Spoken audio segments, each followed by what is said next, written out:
Hello. Okay, I'm going to be starting on something quite a bit different than what I've been doing for the last long time. So never mind the Japanese title screen. I'm just playing on this version because it has infinite continues, and the US version doesn't. The only other difference is the title screen and that startup screen. Other than that, same game.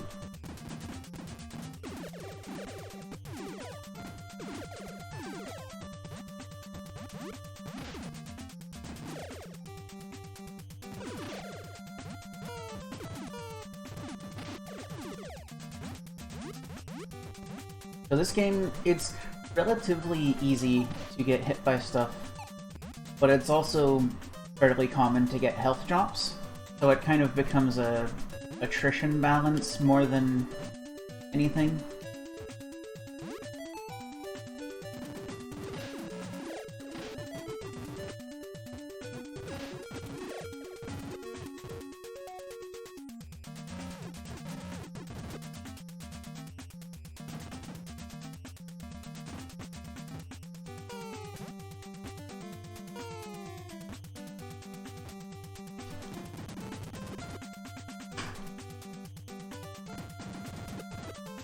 This is a game where whenever something goes off screen, it just freezes there until it comes back on screen. So if something goes off screen, you know it's still right there waiting till you scroll the screen.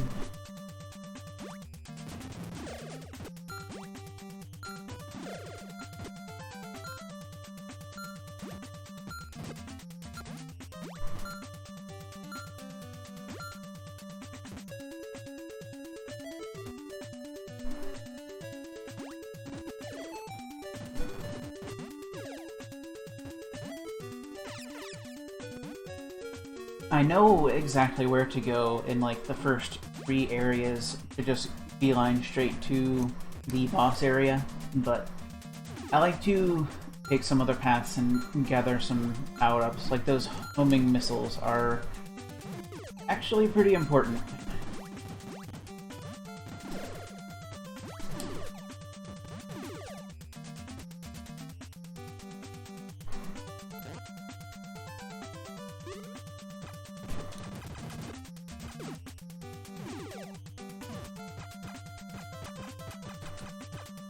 You have 2 gameplay modes, overhead and not.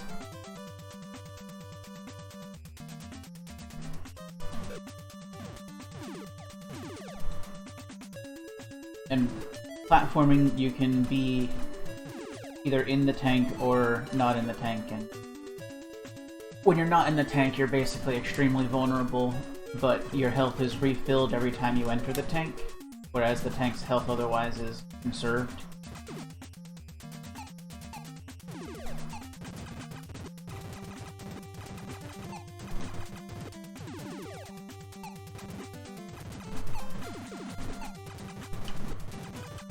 Yeah, don't get used to me having gun power-ups either. But those don't stick around very long. Every time you get hit, you lose health, and also, if you have any gun meter, you lose 1 of it.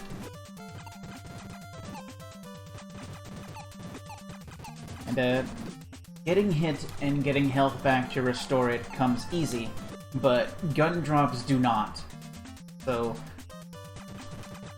it's usually a brief bonus to have them at all.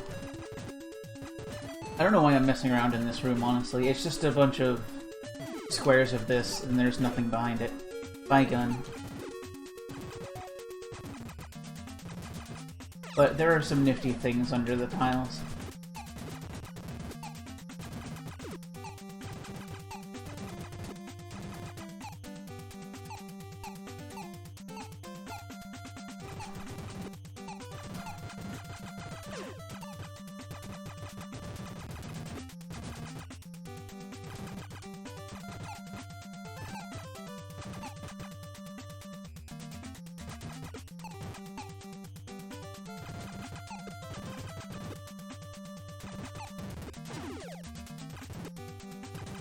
Amusing. That one hit me and also dropped a health at the same time, so its existence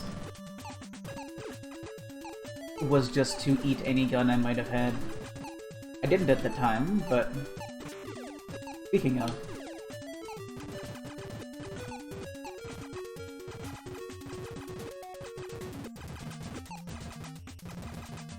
I don't remember exactly how many actually useful drops are in here, but...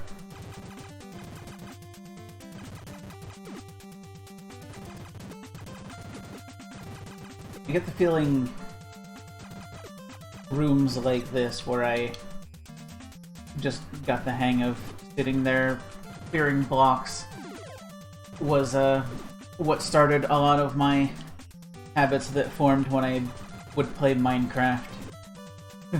Just sitting there leveling the terrain in an area.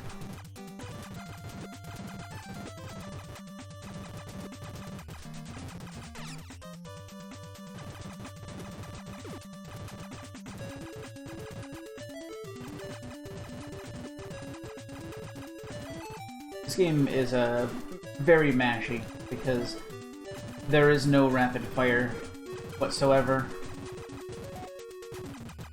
And it can fire as fast as you can hit the button, so...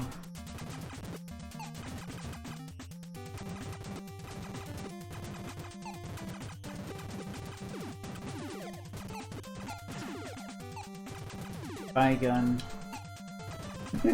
I wasn't kidding, by the way. I will probably never have more than 2 gun at any time. And even those times will be fairly uncommon.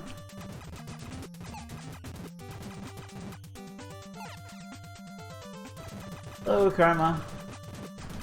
Don't mind me, I'm just absent-mindedly shooting some blocks before I actually get started in the boss area.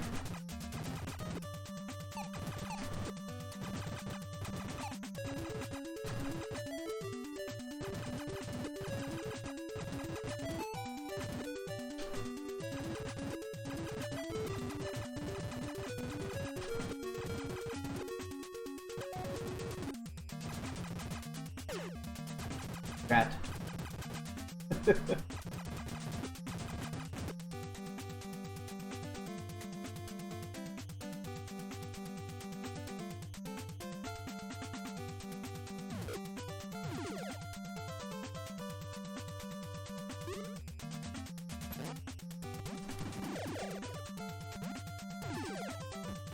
On one hand, I didn't have to do that at all. On the other hand, I have a whole bunch of ammo now.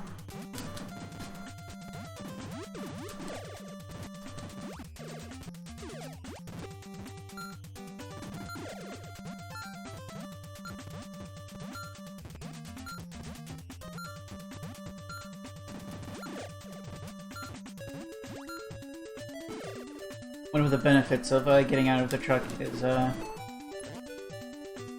you can hit things that are lower than the height of your normal shot. Also, I say truck just because that was what I always called it as a kid.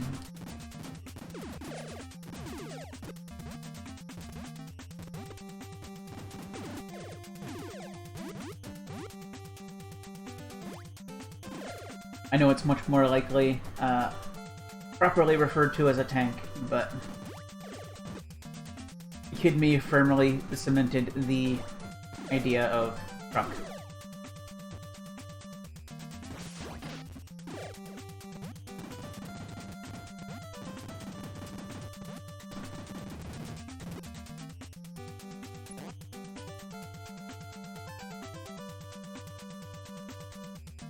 And now we take the longest underwater ladder. Who makes a ladder this long?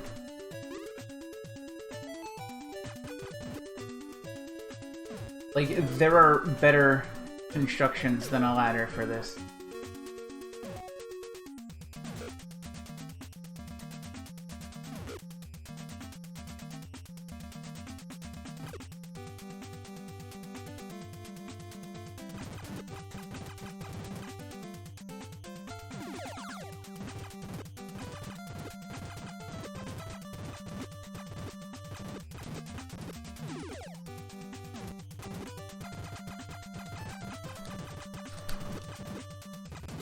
One of the things I never knew about as a kid was the strafe, which is when you're in overhead view, you have two buttons: shoot and grenade. When you press grenade and hold it, you're strafing. And you can hold A and mash B to strafe about and fire.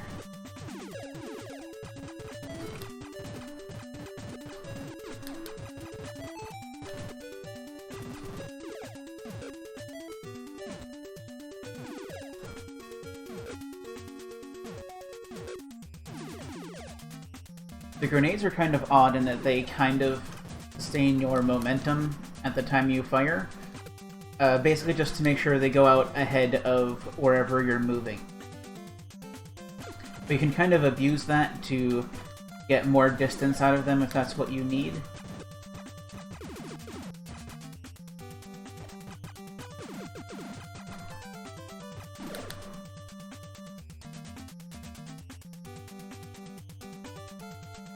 Speaking of grenades, these guys have a ton of health.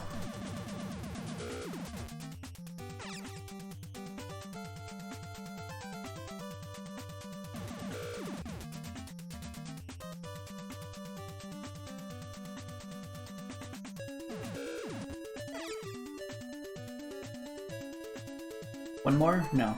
Okay. With that, we're at the boss. This one we're just gonna basically spam grenades at.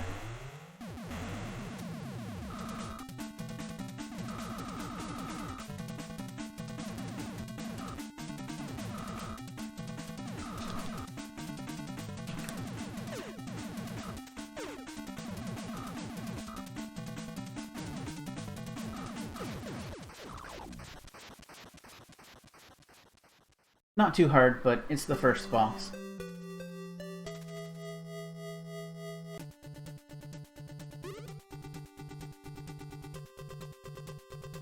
Hop off the ladder so you can get back down real fast. So what we got off the boss was something that upgrades our shot. Not only does it do more damage, it'll also destroy a certain thing we need to be able to kill to get to stage 2.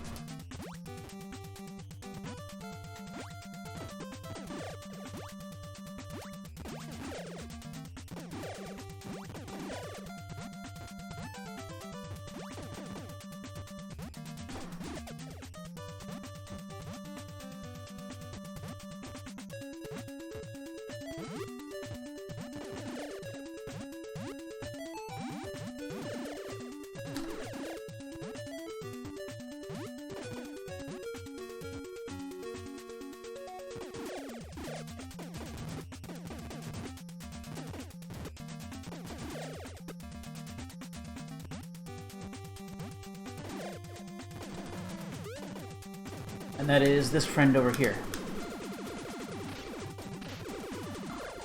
Would not take damage if we didn't have that.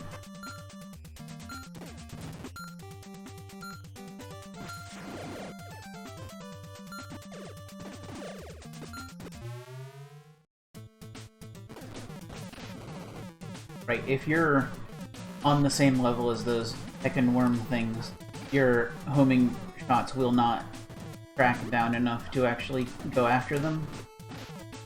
So the worms are the worst enemy in the game. Not actually, but they feel like it.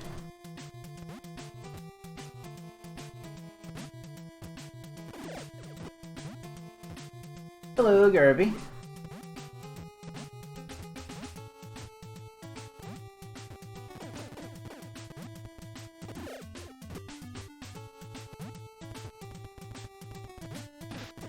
Ow.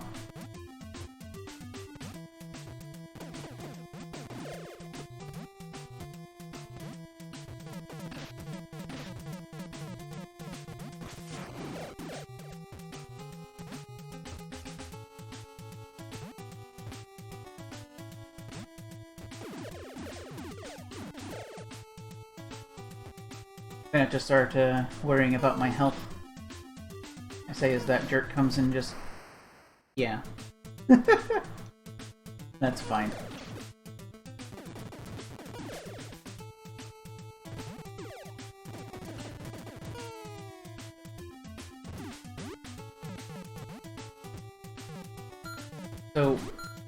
In this game, you're still alive when you're at 0 health, but taking a hit at 0 health is what kills you. However, why I died there while I still had one left, the balls those things fire at you do 2 damage. So, no mercy health for me. Alright, you need to not.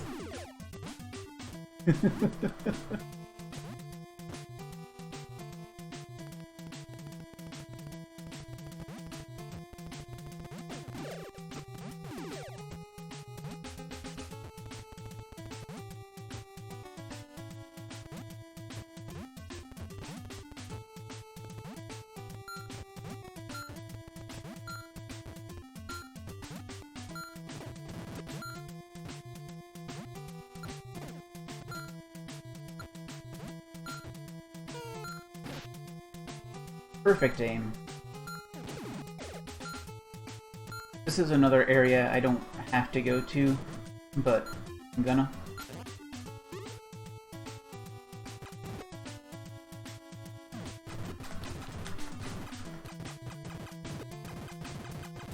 Oh good, another room full of blocks.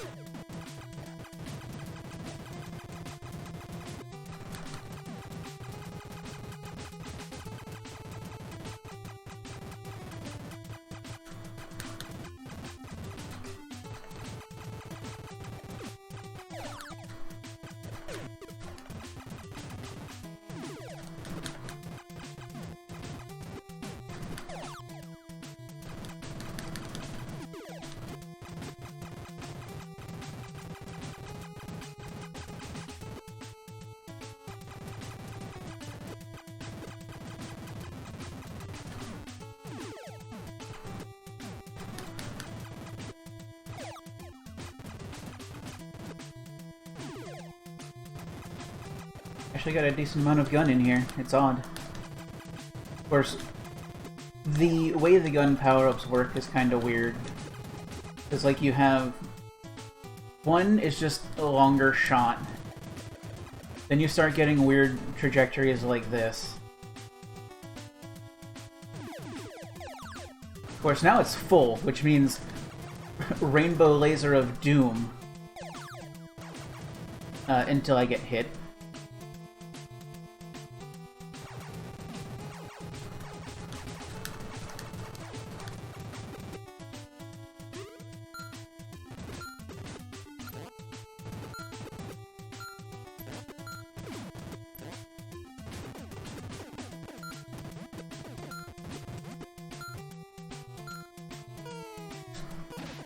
Which, that's very helpful to have, at least once I'm getting into, thank you, the boss area.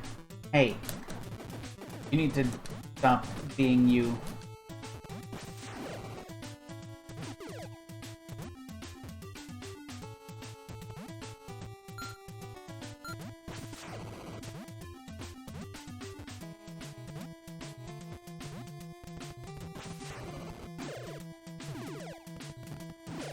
I'm not down for having a game over in Area 2.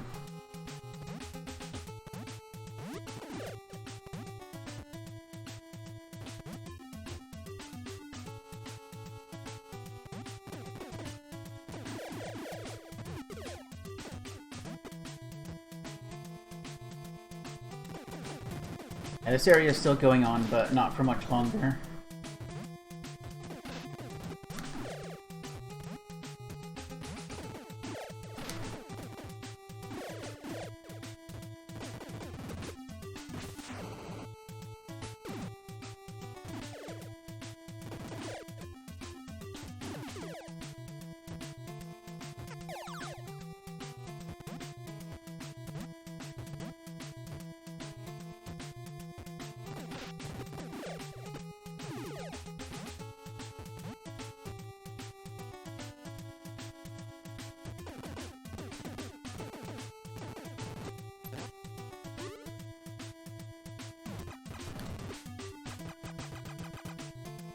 Yeah, that death costs all my gun. That's a big shame.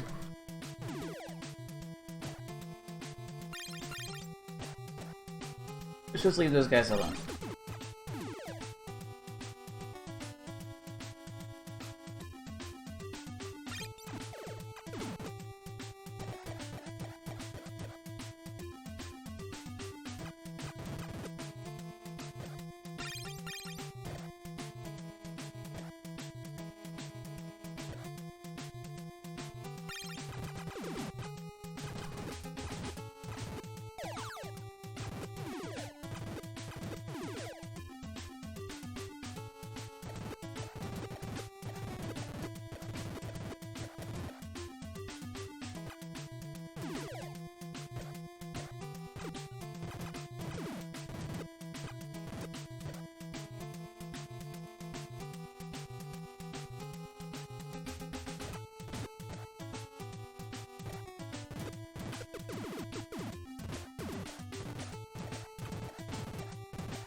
It appeared to be not as far on the path to the boss as I thought.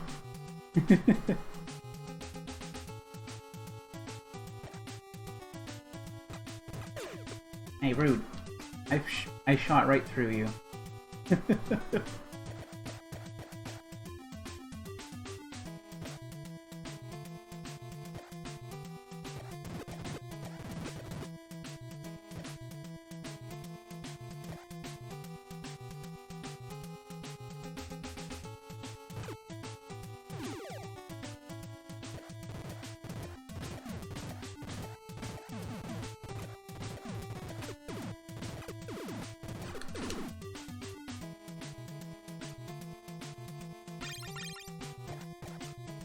I hope I feel like I've been this way already.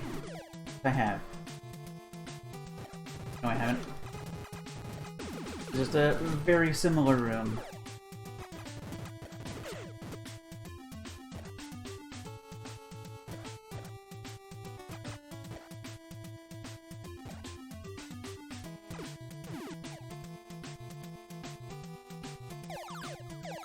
Nice 4-gun out of nowhere, though.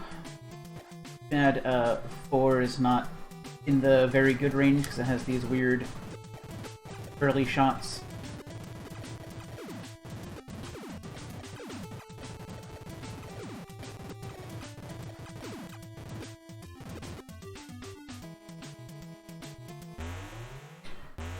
Alright, boss 2.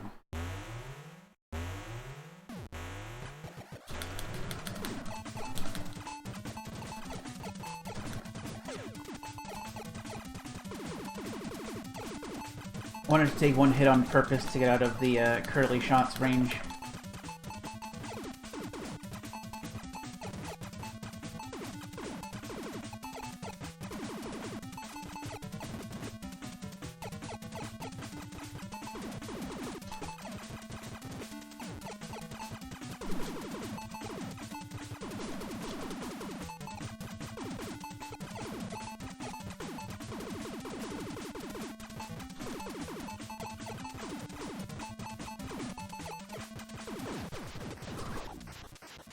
Sorry if my controller picks up a whole lot on the mic, it looks like it is, but it is just... it evokes all of the controller noise to hold one button while mashing another.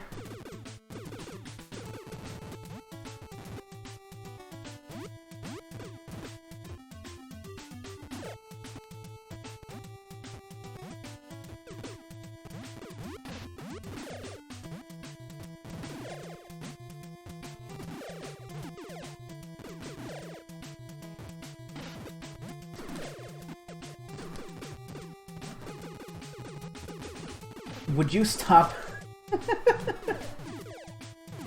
Alright. So we got another shot upgrade. also damage first, but this one also destroys blocks.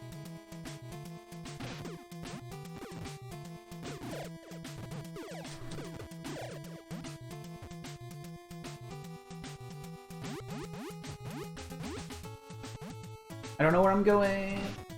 Ow.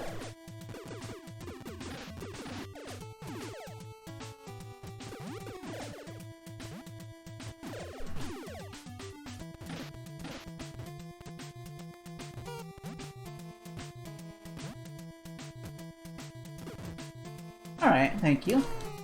I hope you have a nice day.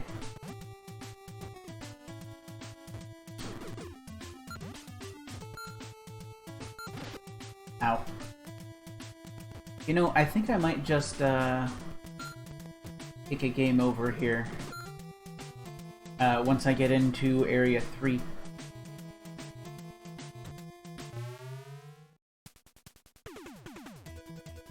Please end me. Thank you.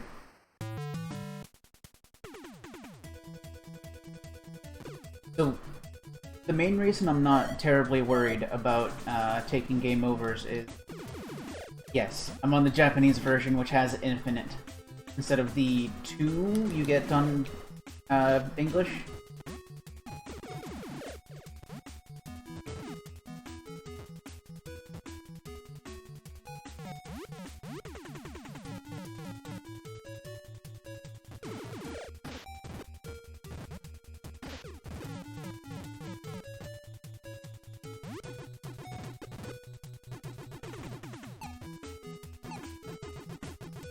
Yeah, that's really common.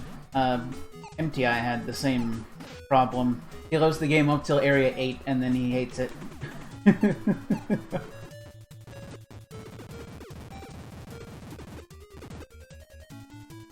Can't get down there yet, but I will eventually.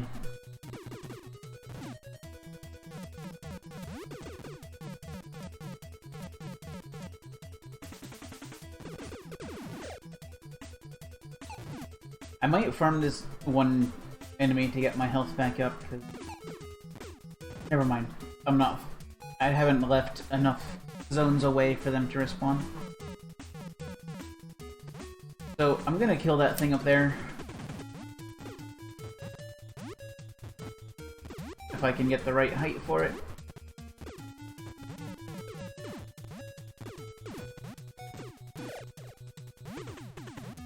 That drops a red worm. Red worms are basically the same thing, except they can jump higher, and this particular room is designed to make red worms a huge pain in the butt. Oh, hi. Or rather, the rooms in this area in general. Oh, don't mess with this enemy.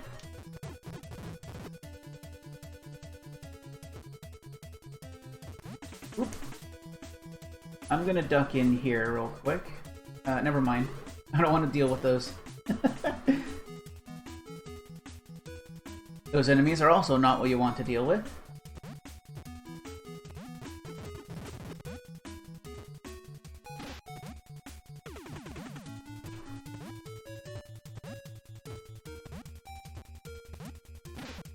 Ow.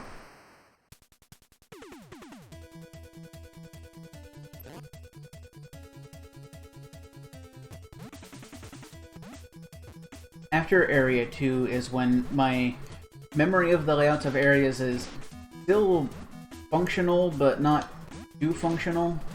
And then starting with, like, 6, it's a toss-up.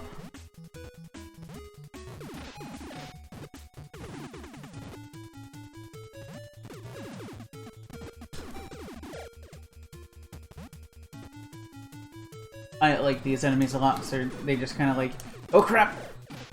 Draw all the balls, run away!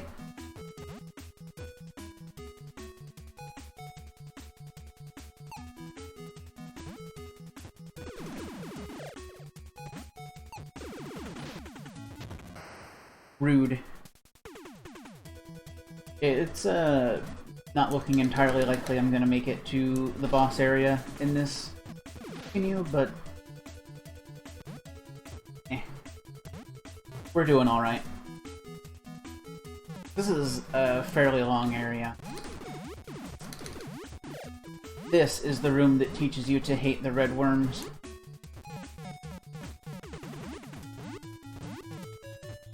Because all these gaps are not high enough for the normal worms, but just enough for the red ones.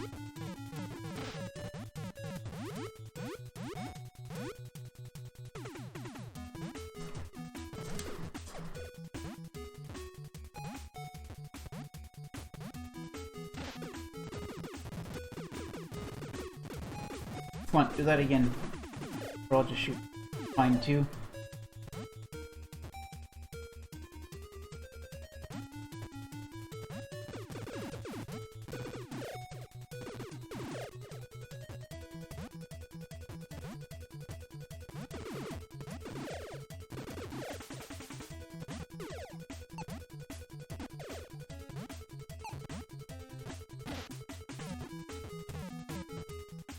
That's one you kinda don't have time to take out cleanly, so you just kinda gotta get through, because I would much rather despawn a red worm than fight it out.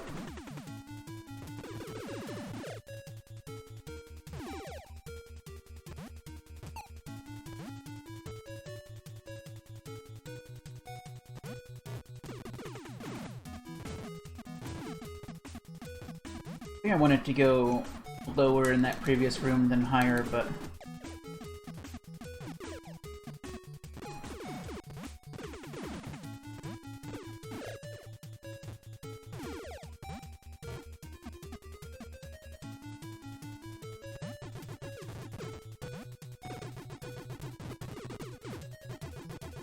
forget it.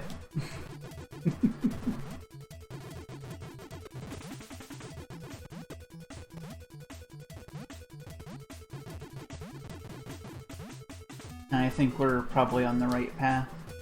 Up there is where you would go after this area. It takes you back to the start, but I don't have the hover, so I can't get up there yet.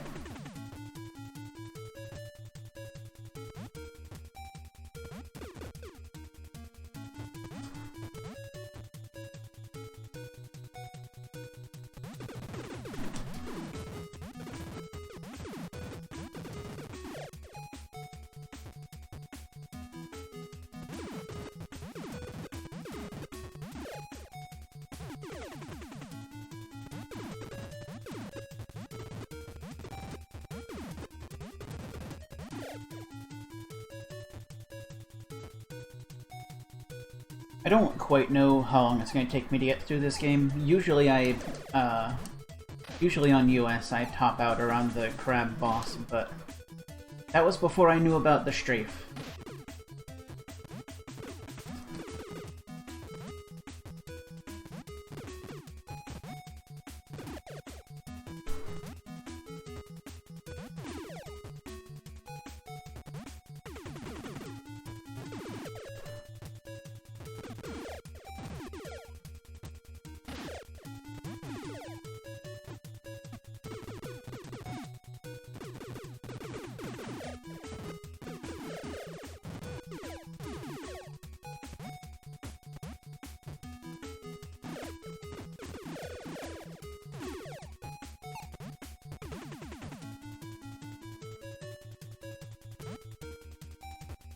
Alright.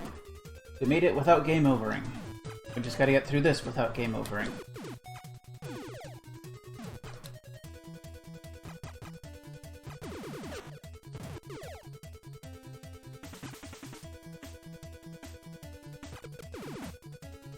These little walking enemies are really good at firing right before you get to finish them off. The red ones, anyway.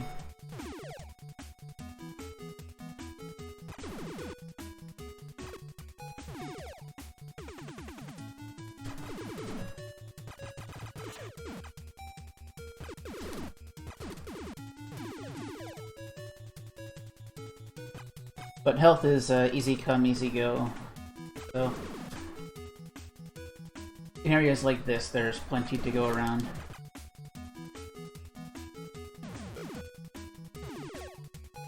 Hello, Violet.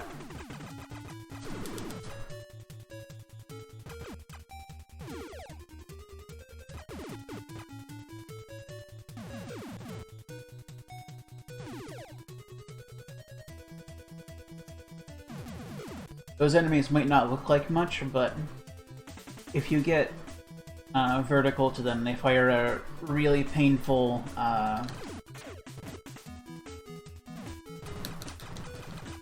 laser that kind of seeks to the side.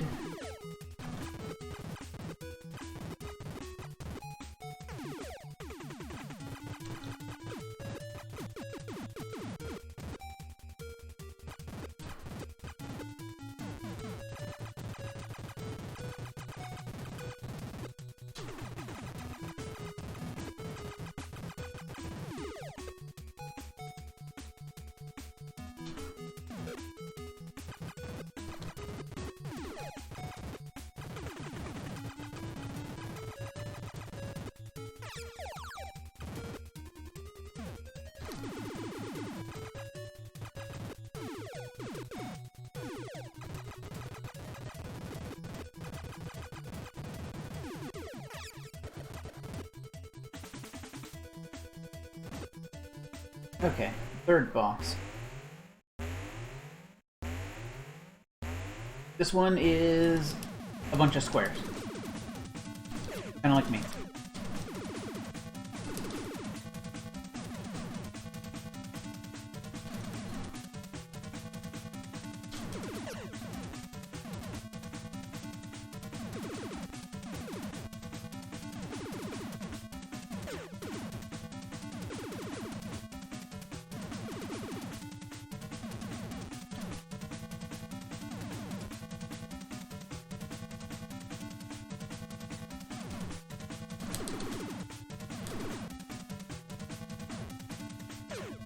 I've almost got them all to spawn by now. I think there's like 1 or 2 more spawns, yeah.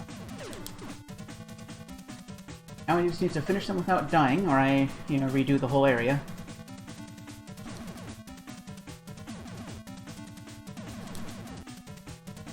Nope.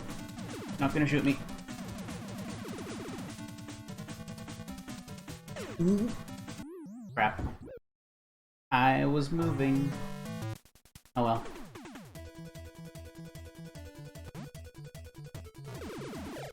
So welcome to Area 3. It's got the most happy, exciting music in the game.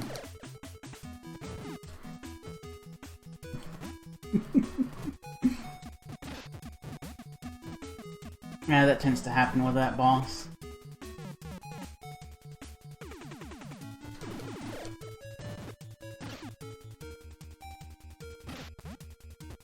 Of course, there definitely aren't a lot of tracks in this game that I don't like a whole lot.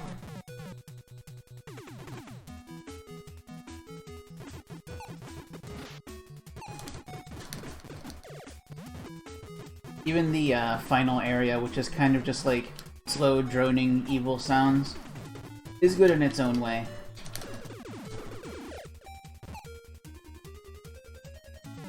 I need to stop taking damage.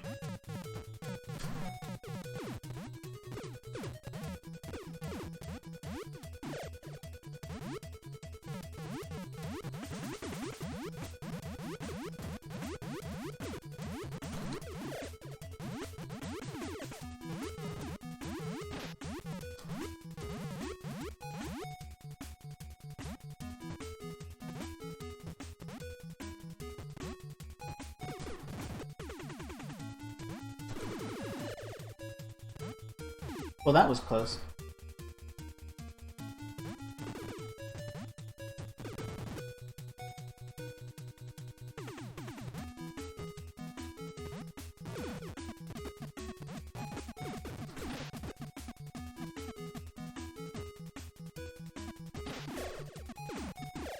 I'm just taking that guy out on principle at this point.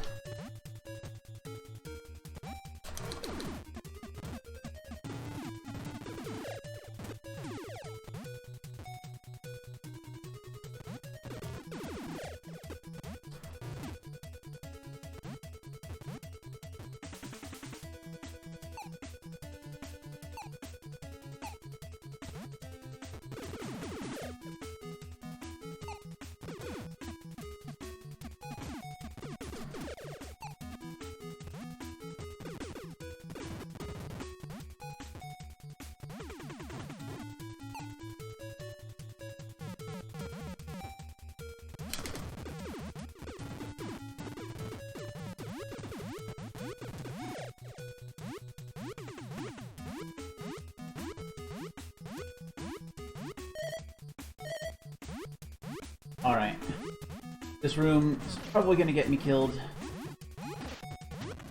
Yeah. That's fine.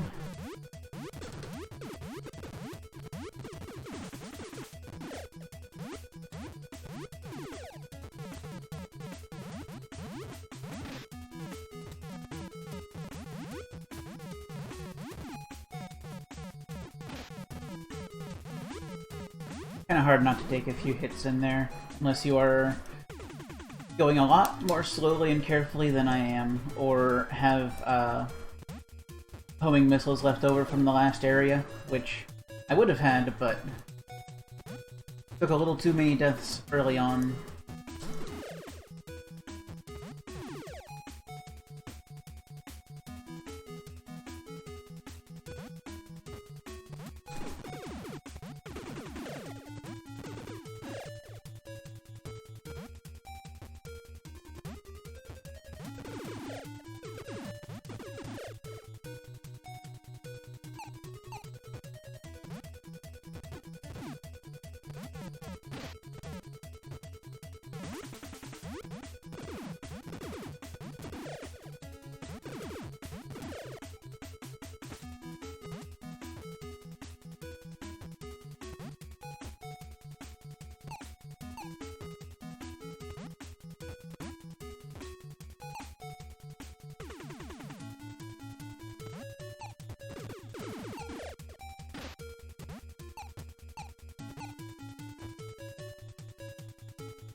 Would you stop that? Gonna knock you back just enough pixels at the very height of your jump that you don't make.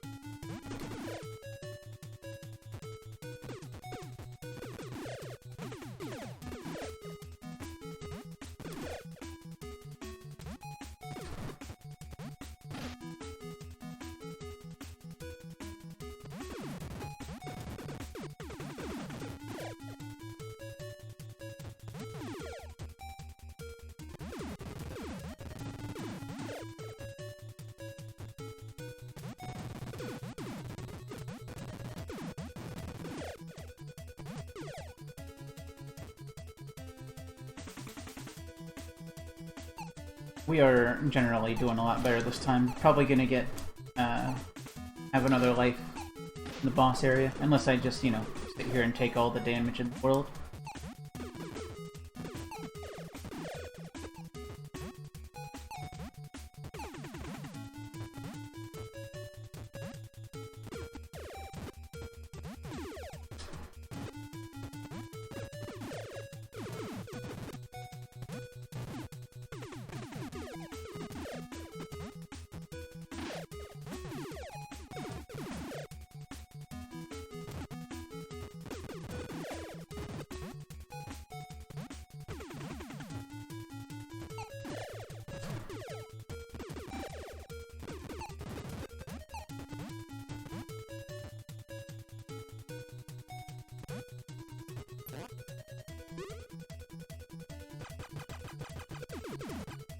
Okay, pretty good trip through.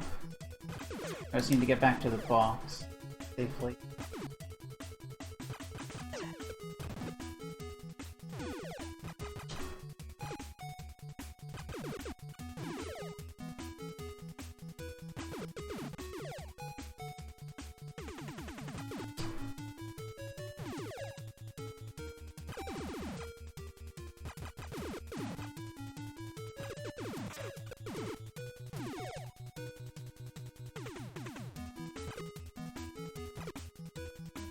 Usually the overhead sections are a lot easier than the platforming.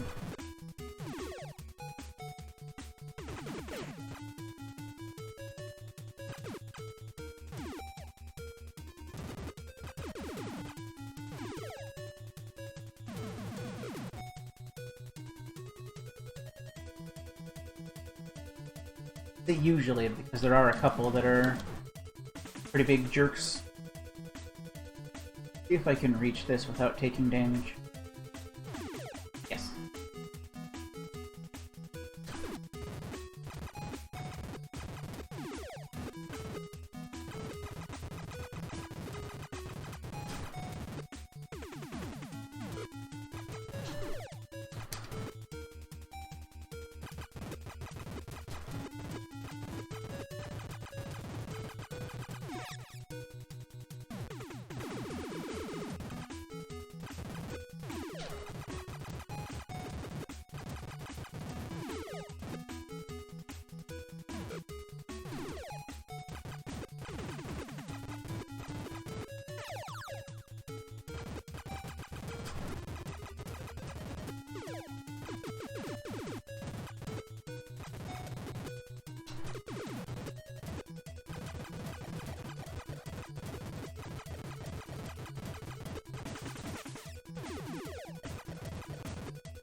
Alright, let's give this another try.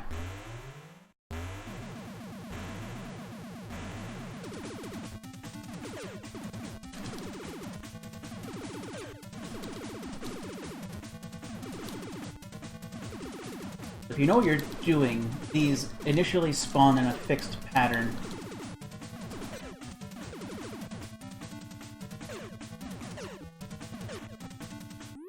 Then you just take tons of damage because you're being reckless.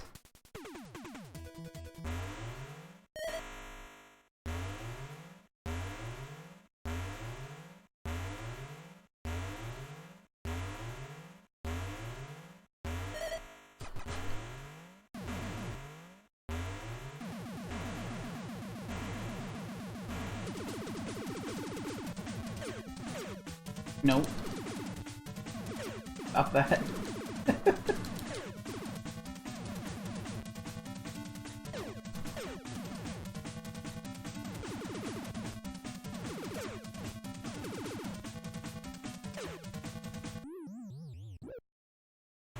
Oops.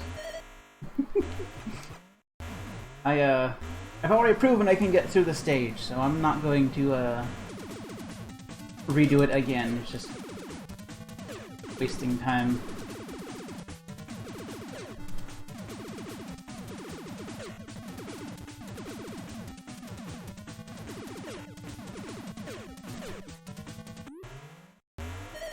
I need to stop pretending I can do this well and just do it smart instead.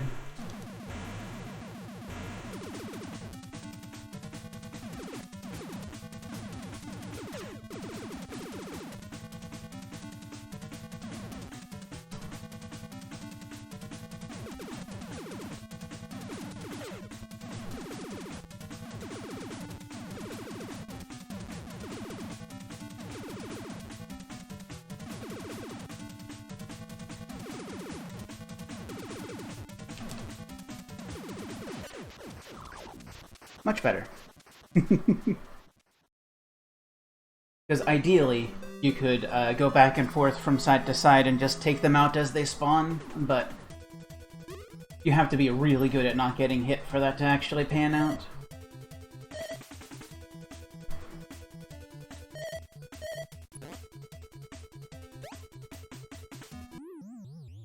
Oh darn, I died.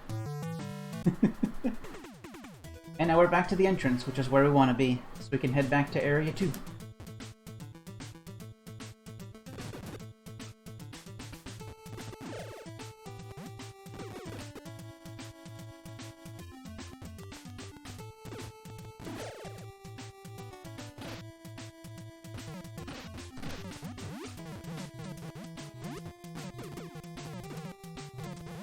Alright, well, have a nice night. It's nice to see you anyway.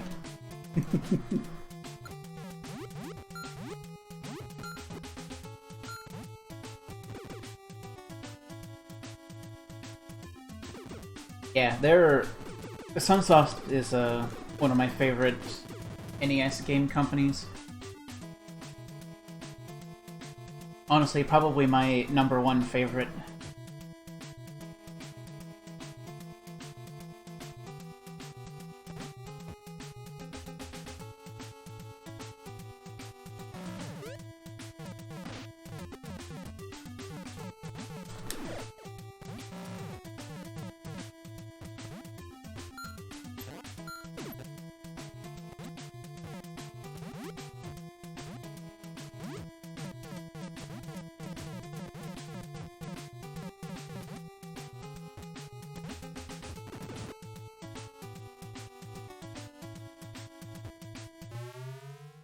Right, back where I came from. I know that.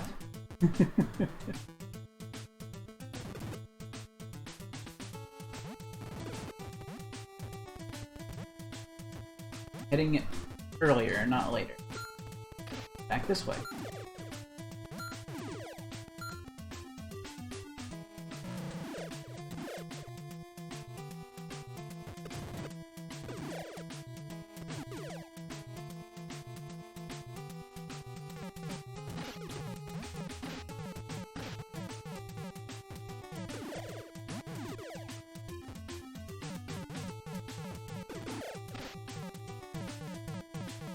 So now I have the hover, which is a very limited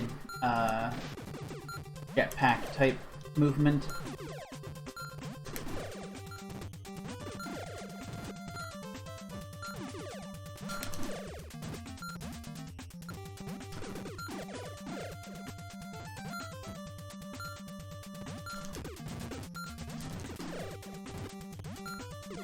Which, see, requires ammo.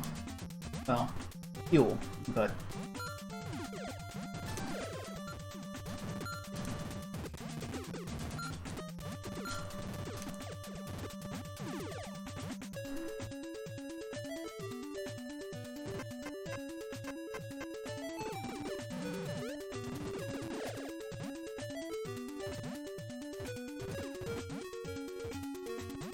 So whenever I would talk about this game with people, they would always say, you know, that game's really cool, but how the heck did they expect you to find that the way to Area 4 is back up above the start of Stage 1?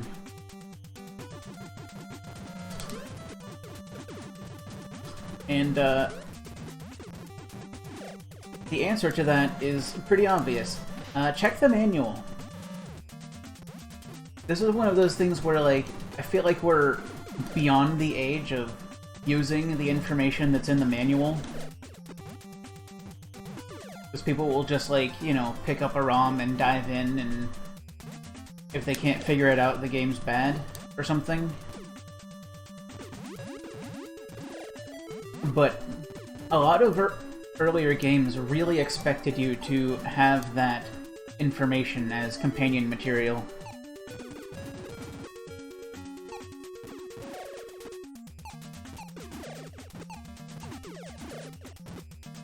Like, yeah, games today have a lot better, like, in-game signposting and information about how to use stuff. But this is kind of older than that.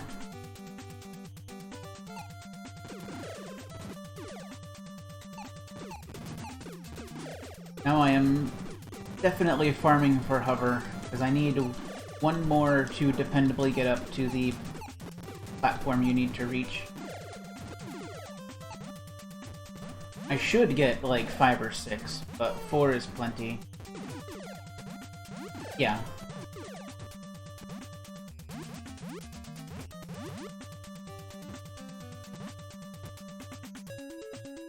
Hello. Alright.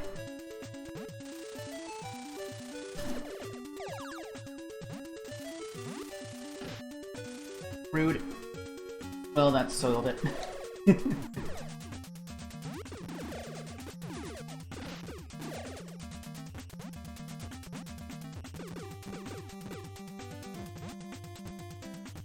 Get back to where the spawners are.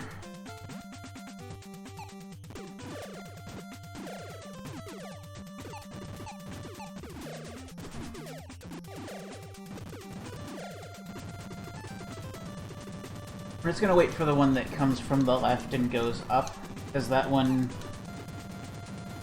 always stops where I can grab its power-up once I get in reach of being able to kill it.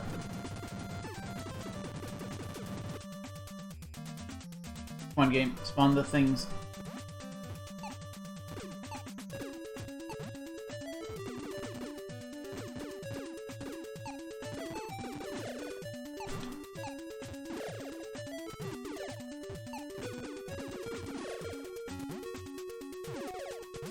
I'm just gonna probably fill out the meter so I can get around the fact that one of those shiny H's is gone now.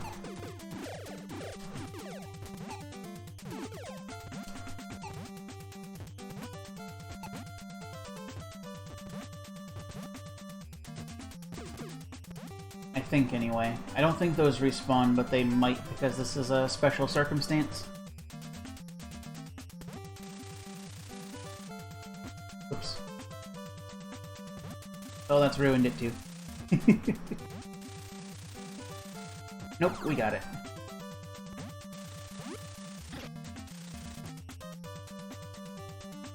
I'm sad now. They are going to do that fairly dependably on the way up.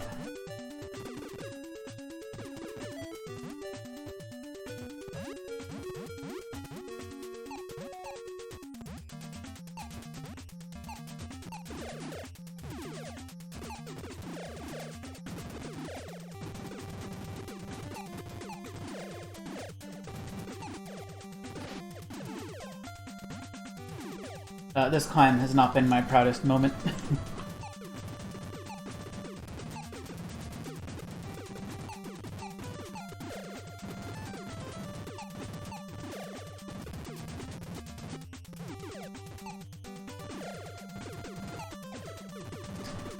I need to remember that I should try to, while hovering up, also hold up and try firing at them, but this is a kind of complicated set of inputs to hold there.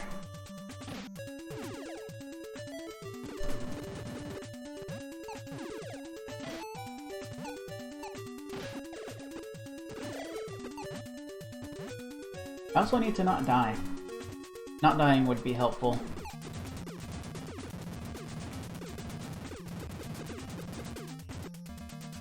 Not sure I can get this one without falling down and dying. Now we're good.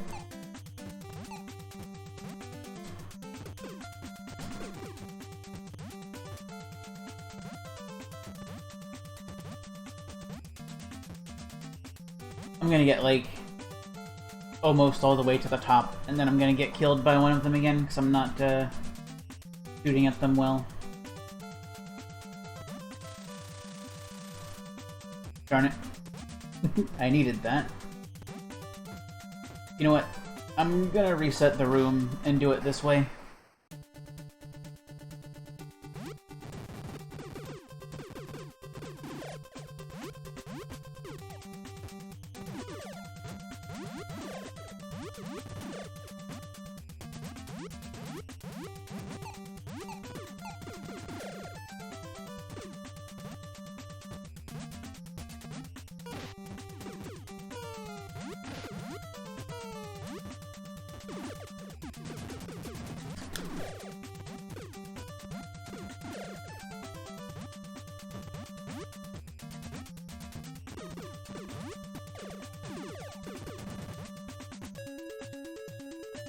Alright, now let's not get hit a whole bunch on the way up here.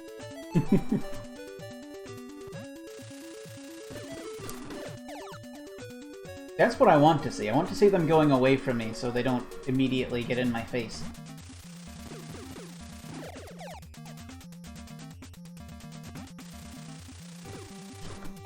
See, now they're playing along. What was up the first time?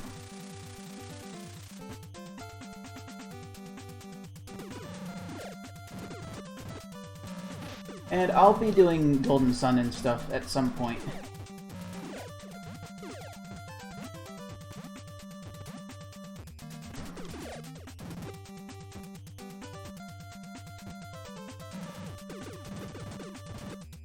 I'm still on a bit of a RPG cooldown after doing 30 in the course of 9 months.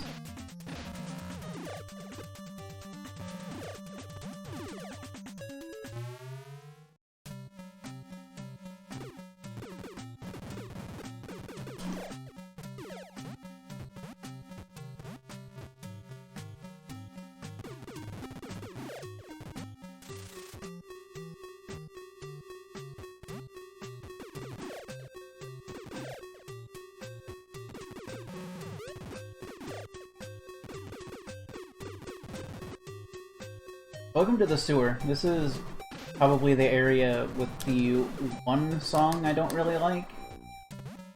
It's fine, but it's just kind of... For how long the area is, it goes on a bit much.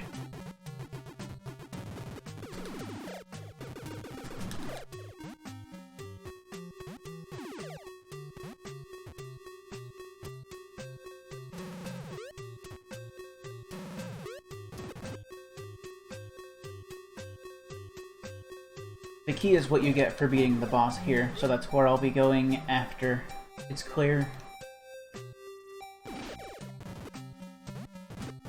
That was a pretty fair placement. You know, put them so that they're hitting you by the time you have control.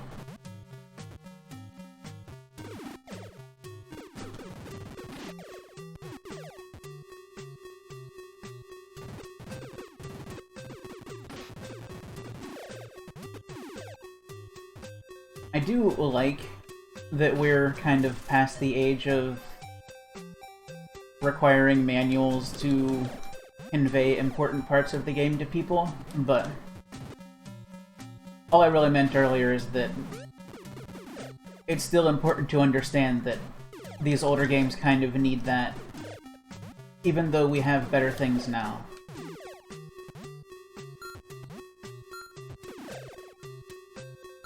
So this is the huge maze. I kind of know what I'm doing in here, but not really.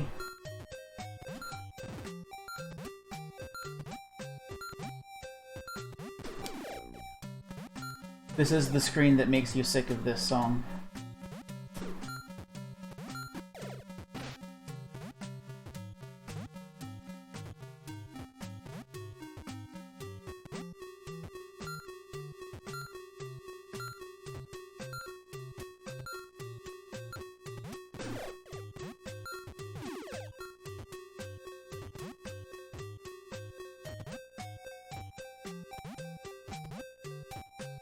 I think I'm going the exact wrong way, but...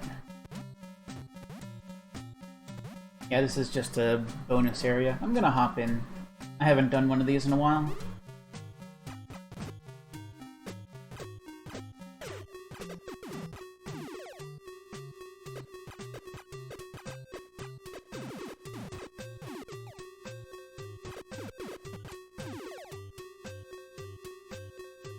So that gun down there is kind of a troll, but you can actually get to it.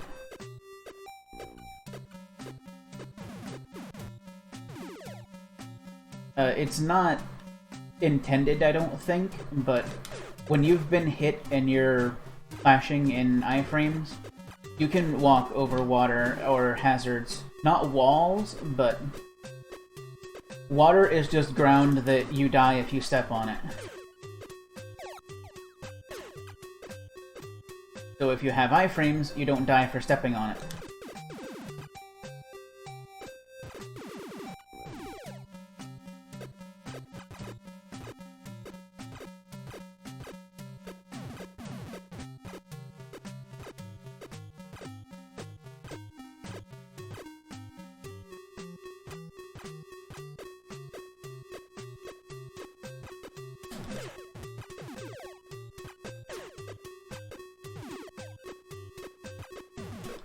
Also, if you're wondering if I plan on playing Fester's Quest, the answer is, well, of course.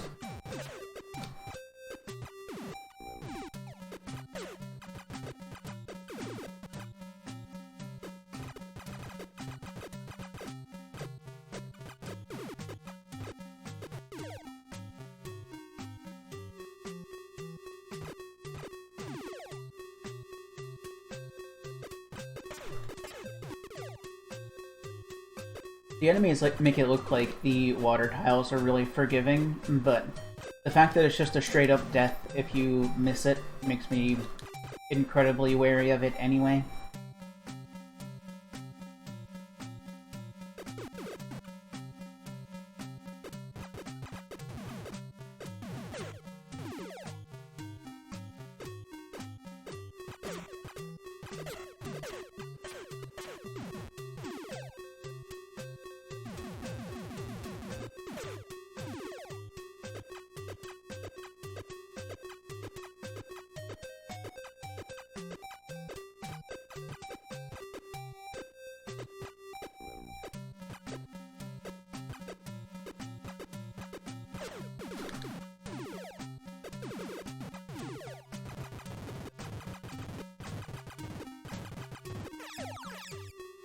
And that's all I get for doing all that. Not worth it.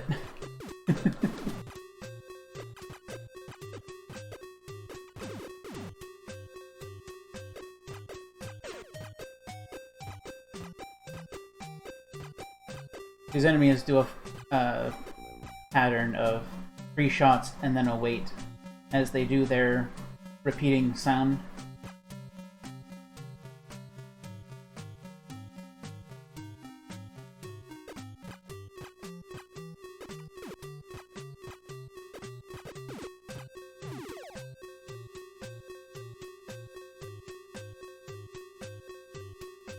I forget if respawns are a certain actual distance or a certain number of loading screens away. I guess we'll see based on how eventful the way back out is. I know I didn't fight everything in here, but...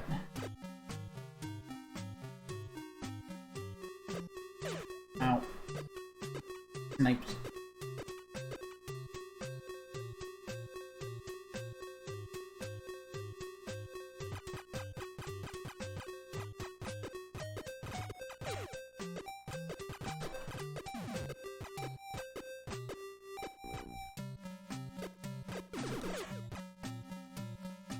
I would have gone after that soldier back there, but he was kind of living on the edge a lot more closely than I could afford to, so...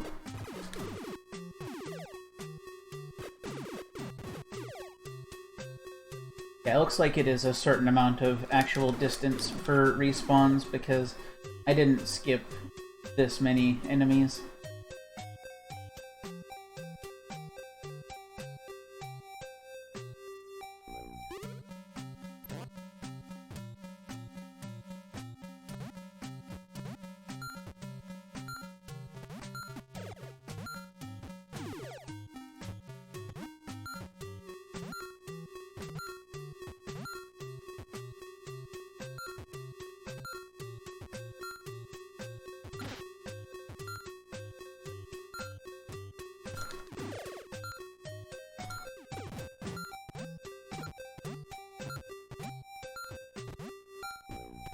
Give me? Thank you.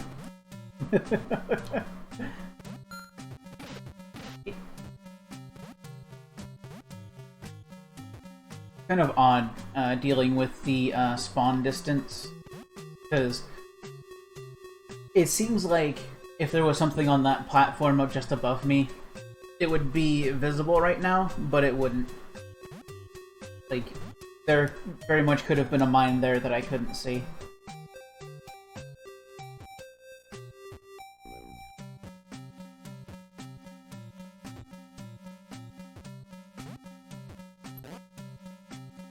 Now, is this the one I want?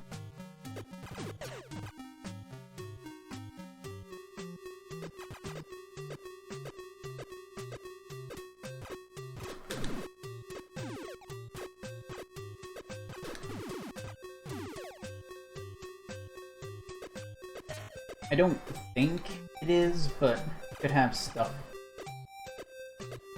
So I'm good with it.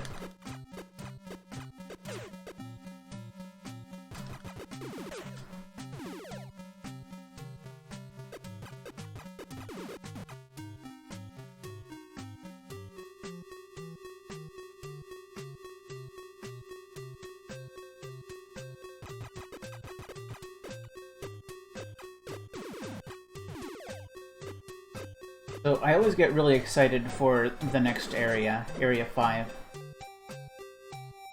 Because it has one of the most interesting, unique gimmicks of an area.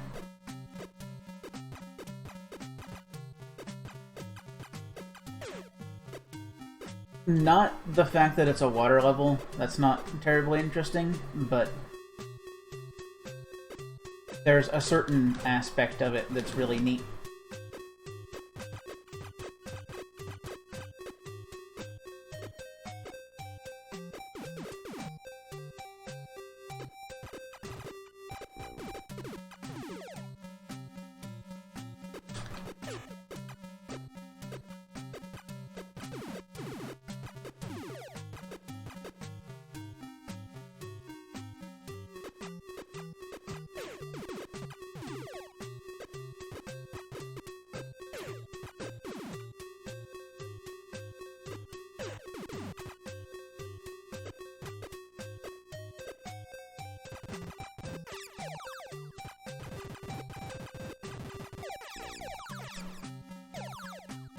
Bunch of stuff. Of course, now I have Wiggly Shots, which not actually very good.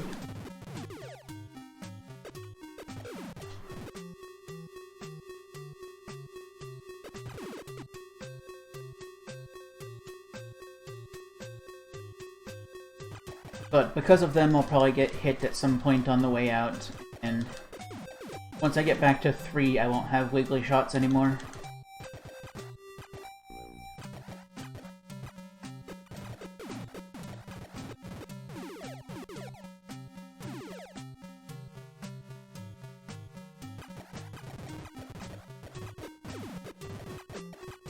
Yeah, the one that's just shy of the best is probably the most disappointing.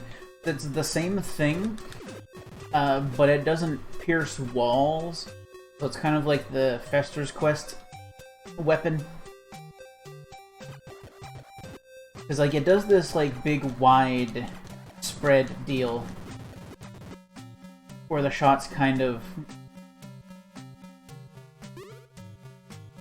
they oscillate, but they oscillate starting at an extremely high frequency, so you have this like really broad area that your shots are just zooming through, and then they kind of level out once they start going further along. But they break on walls. So you have to be in a fairly open area if you want to shoot forward at all.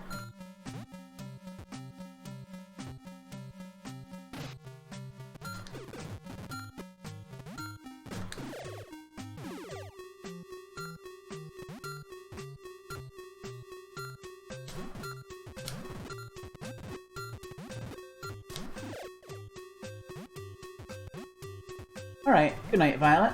Hope you have a nice evening.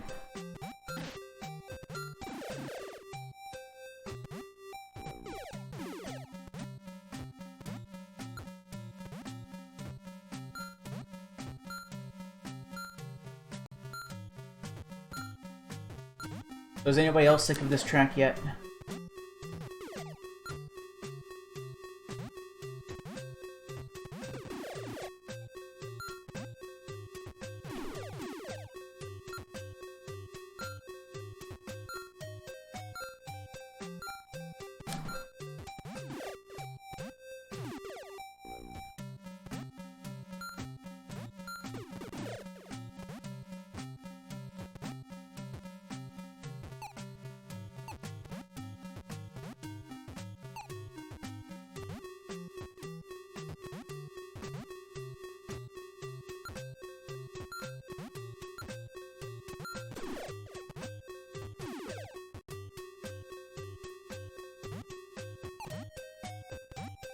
I think we are actually close to where we're going now. Yeah. Into the other looking sewers, which is where the boss area is.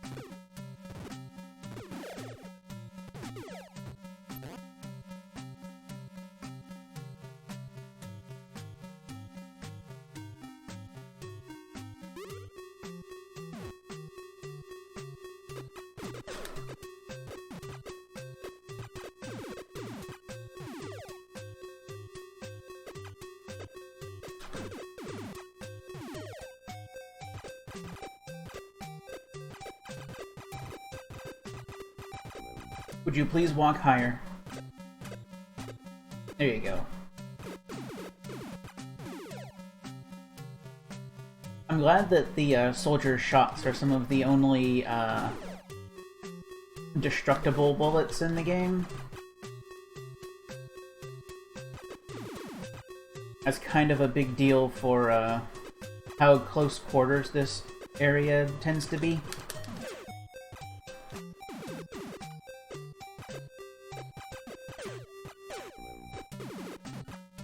And now our gun's gone.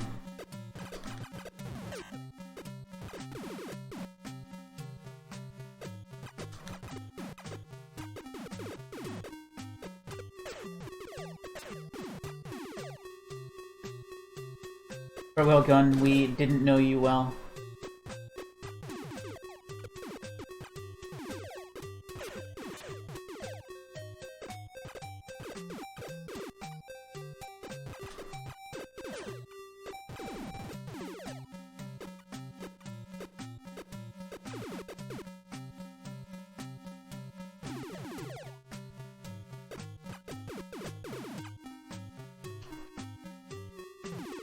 Yeah, the only difference between the second best gun and the best gun is, best gun is all rainbowy, and also its shots pierce walls.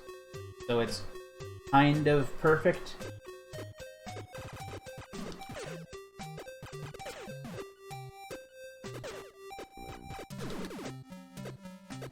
This area kind of really makes you feel the fact that, when you're going up or down, your shots are only on one side of your sprite.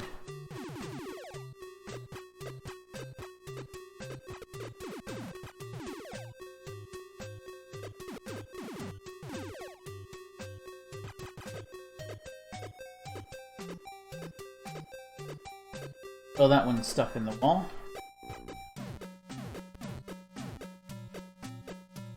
Gonna come out as soon as I go down, though. Gonna walk right into me. Or maybe he's a little too slow for that, but...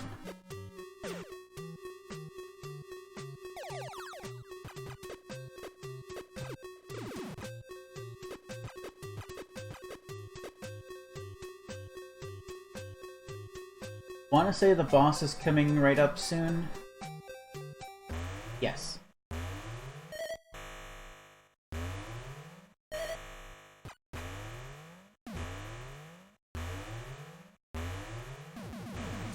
Welcome to Frog version 1.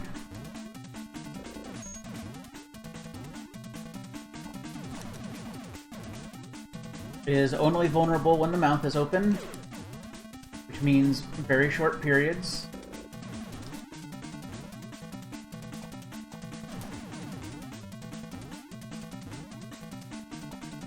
And does a very simple sequence of attacks, always between 3 jumps. Well, I guess 2 or 3. I always forget, but you're not really aiming for, like, the visible part of the mouth. You're more aiming for, like, the nose, because that's where the actual hitbox of the mouth is.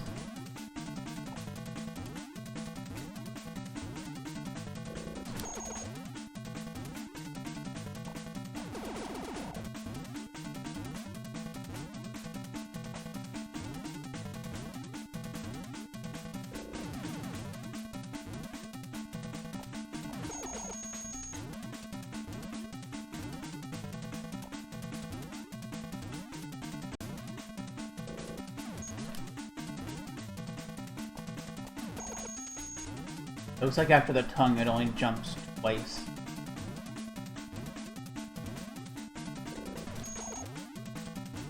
Fortunately, very deterministic pattern, though.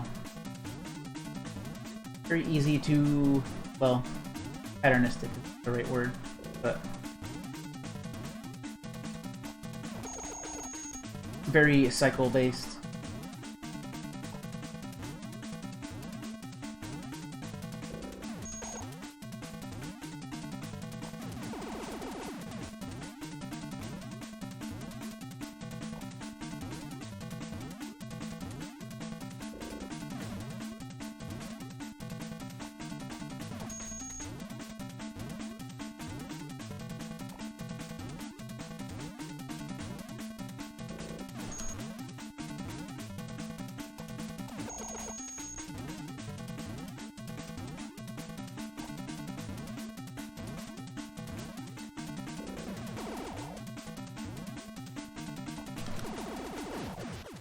There we go. Once you get the pattern down, that's one of the easier bosses.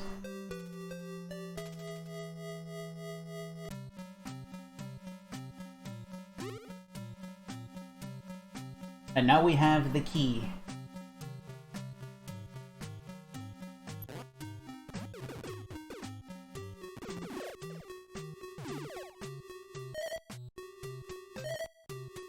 I kinda don't want to go back through the sewer, but I also kinda want to keep some ammo going into...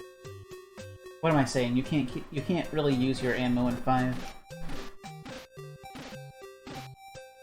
Please finish me. I wish to get back to the entrance quickly.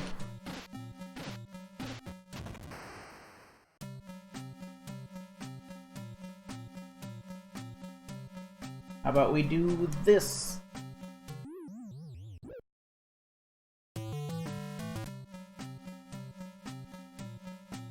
And now we're back here.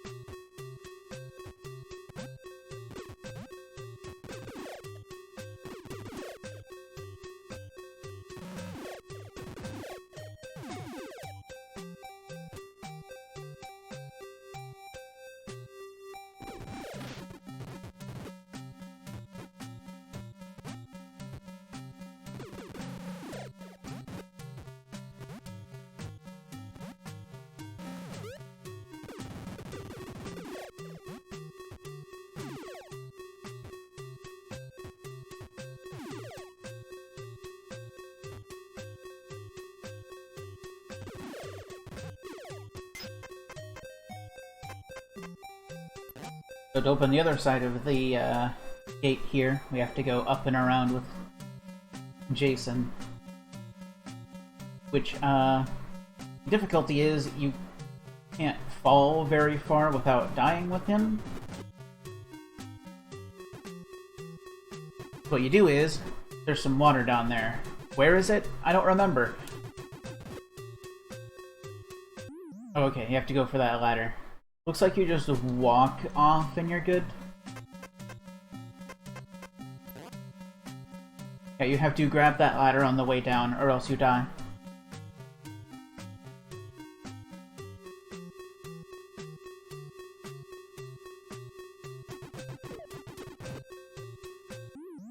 Didn't get it.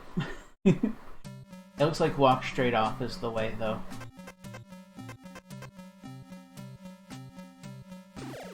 Who let you through?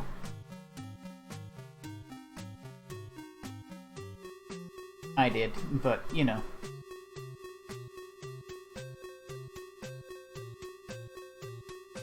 Alright, let's let you stop shooting. I didn't grab it.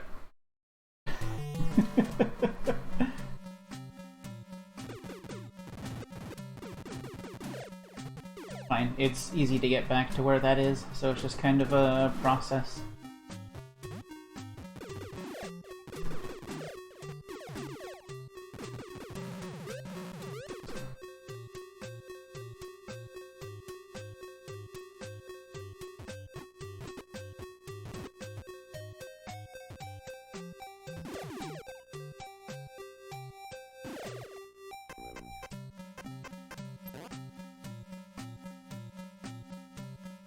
And once this is done, you never have to do it again.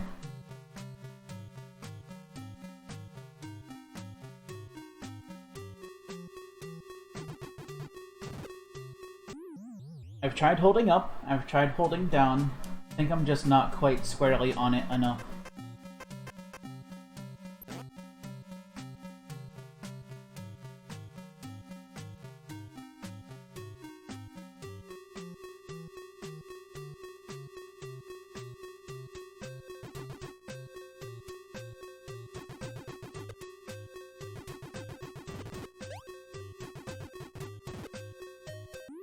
That time I just missed entirely.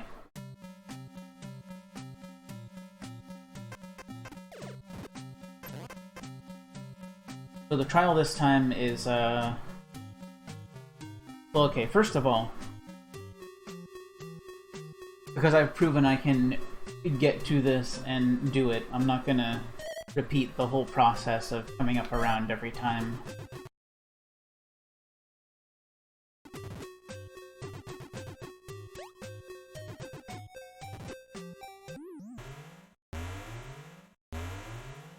No, not that one.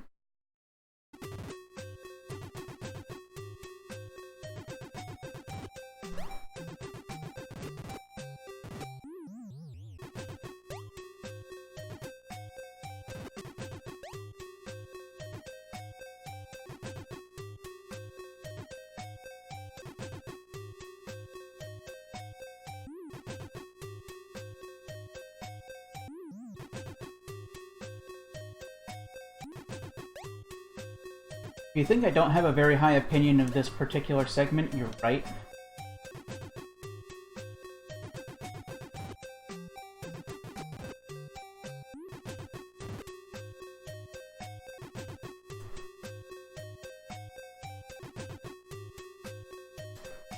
Okay, you have to hit jump, I guess.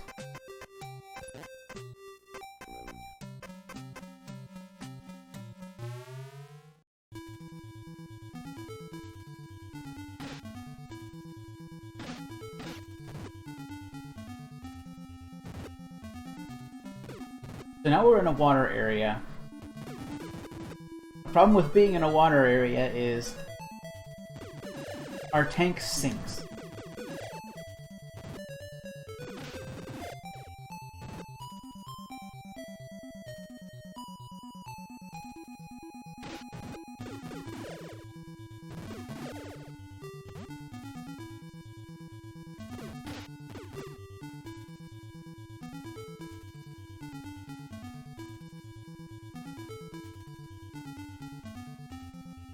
So for now, we're just kinda drifting.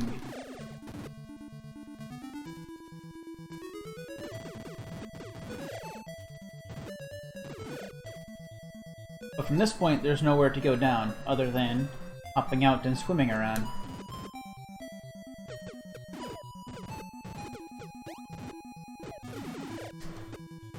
So welcome to the Jason mission.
I've never decided if these enemies were, like, fish, or if they were just, like, soldiers who are doing the same kind of swimming animation I am.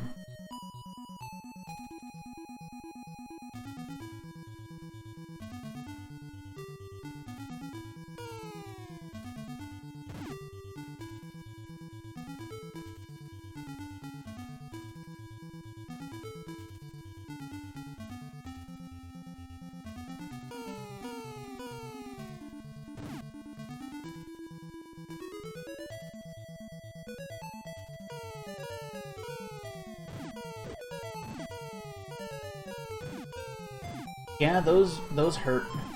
Please don't cannonball me anymore. As it is, I'm coming in here with a lot of health to work off. Oh, and then I get one of those.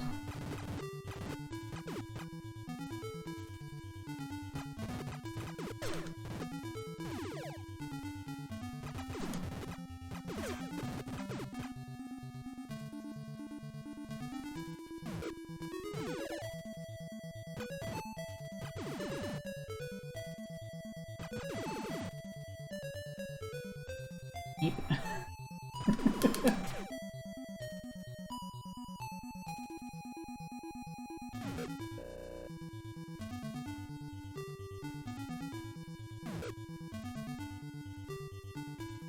Eep.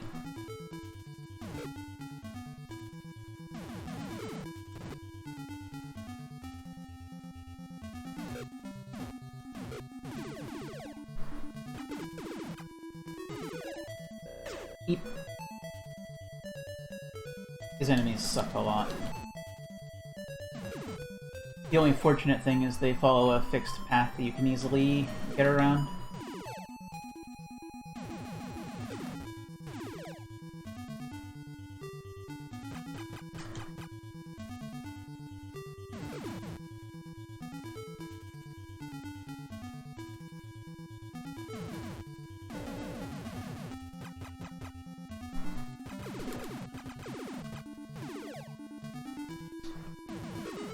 Thank you for that gun power-up.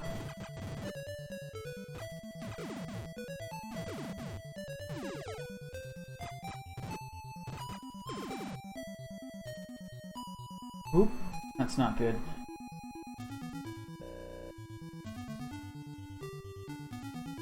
That's not good either.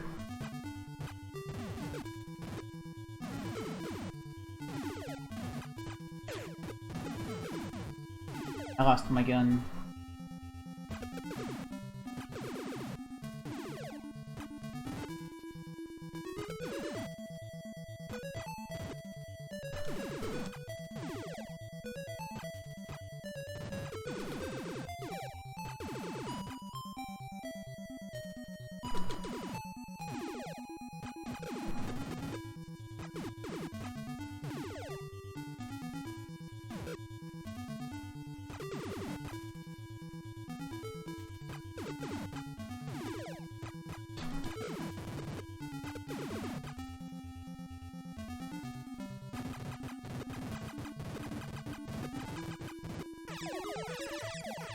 Hey, guess what? This wasn't the boss area. Whoops.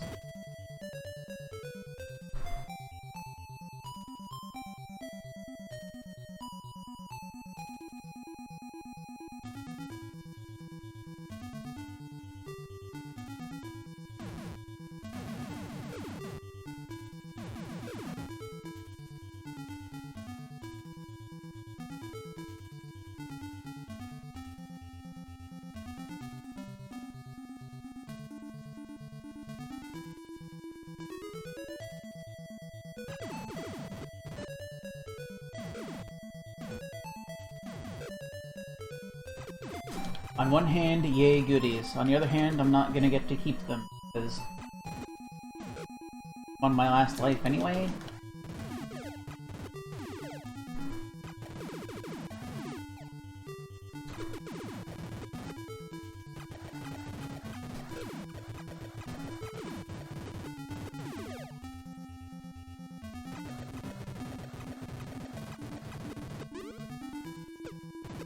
Boy, I got to keep the wiggly shots out here, where I could actually use them a bit more.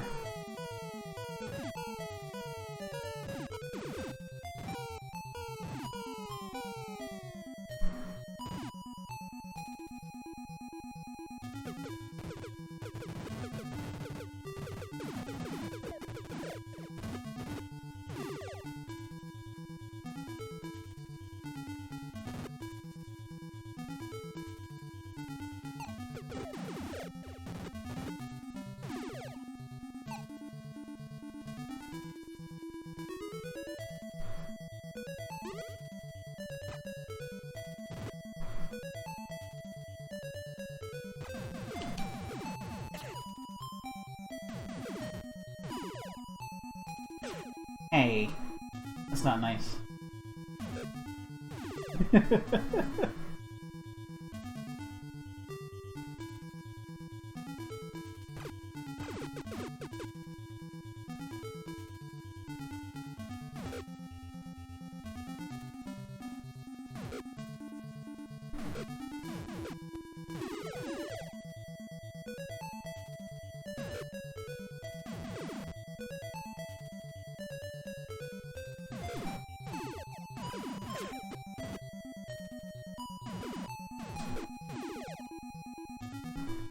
I am at least highly fortunate and grateful that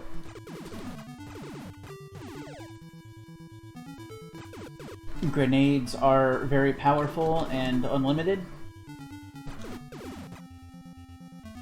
If you had ammo for the grenades, that would be unfortunate.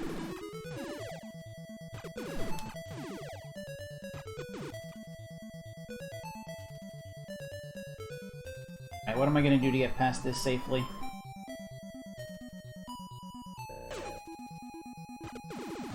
Trick question, you don't.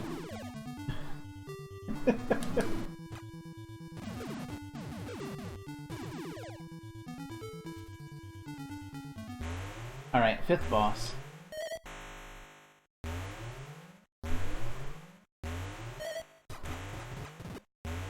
Welcome to Strafeville. Population crab.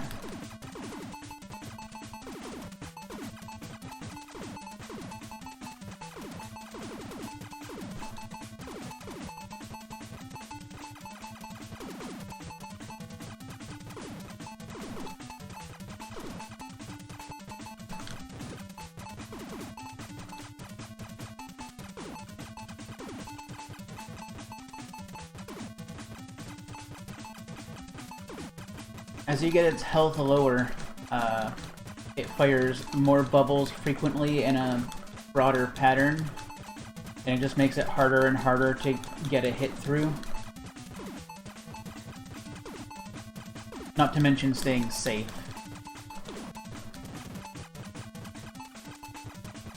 This is the second pattern of 3.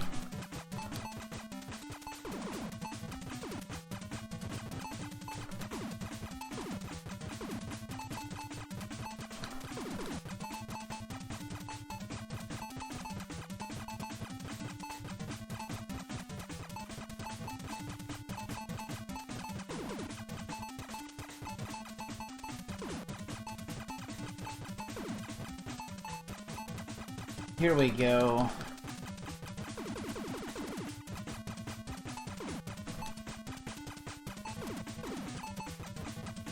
This one, fortunately, is not an infinite pattern. It does break now and then, otherwise it would just be a whole lot worse.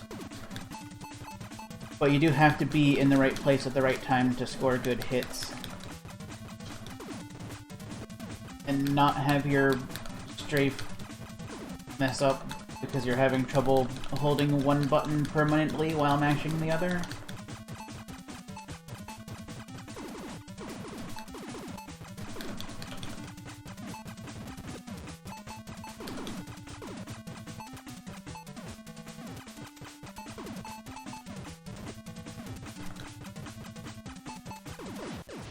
There we go. That one really strains the hand meats.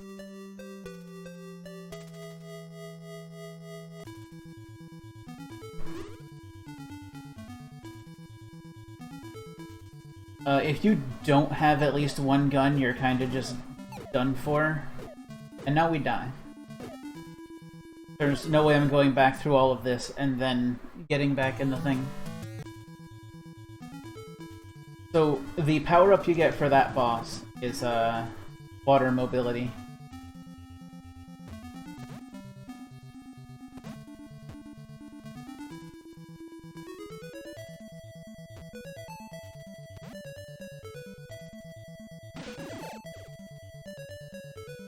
Which makes sense after the trip in gets your tank stranded.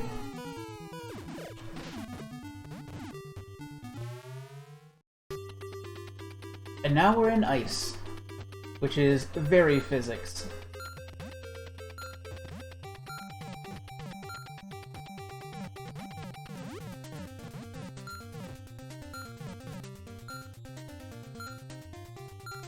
This is the first stage that, as a kid and through to today, I have never actually cleared. Just because of US version having limited continues. Like, if you get past Crab, you are pretty strained. Especially because if you walk out, if you head out of Stage 5 the normal way and not just game over, you have a long way to go, because you have to do the entire adjacent segment backwards back to the tank. And then after that, there's a whole, like, 80% of the level you couldn't get to before that now you have to go through, because the way you got in, you can't get back out of as easily.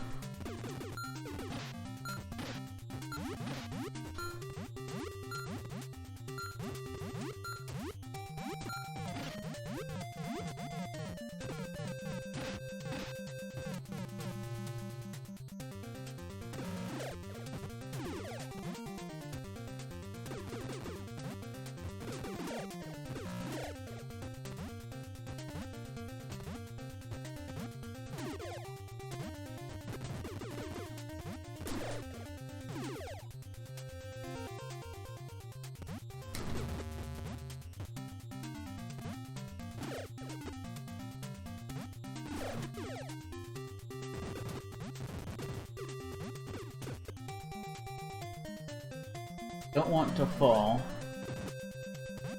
I don't want to do what that thing just did. But I would very much like some homing missiles.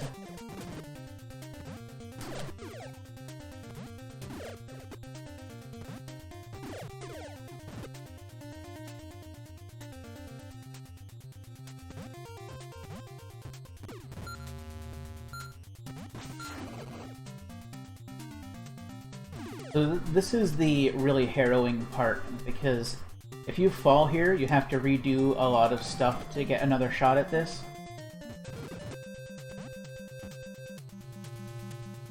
And I don't have any hover.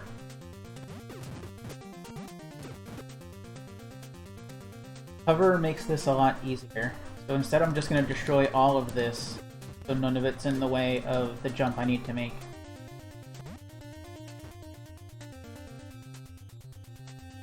I might need hover. Just a hunch. Wait, wait, no, don't. Okay. This did not get me.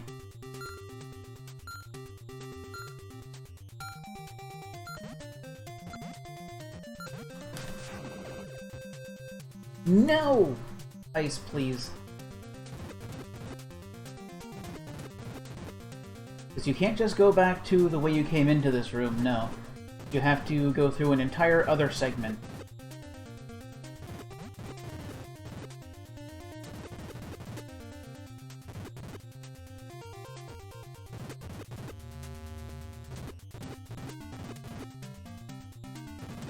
And we are in it now.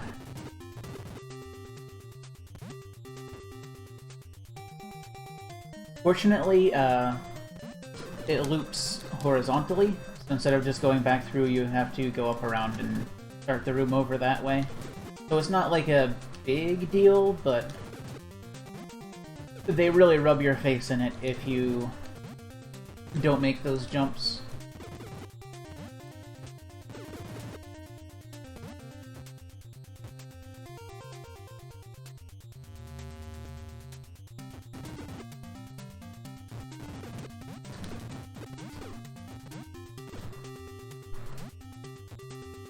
So now that I know that mine's out of the way, I don't have to worry about it getting me.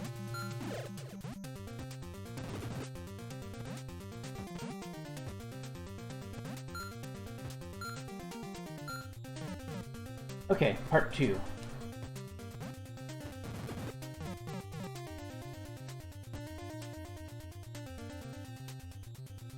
I know there's a worm over there.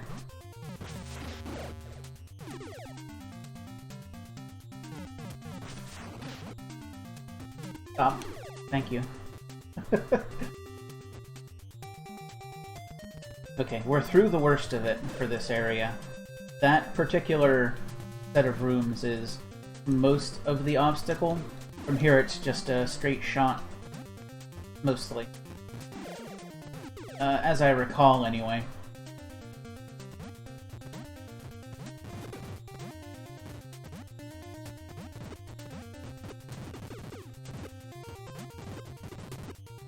No spikes.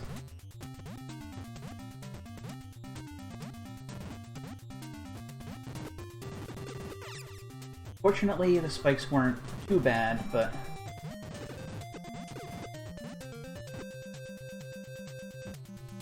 I would have rather no spikes.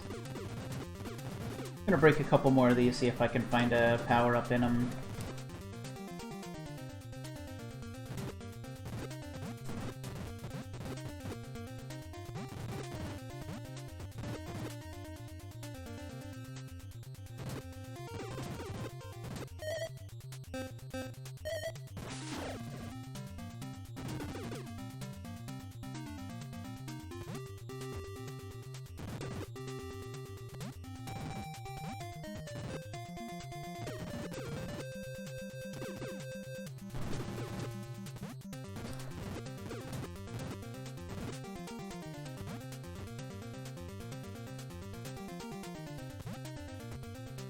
Should just be a couple more screens till we're at the one that has the boss room in it.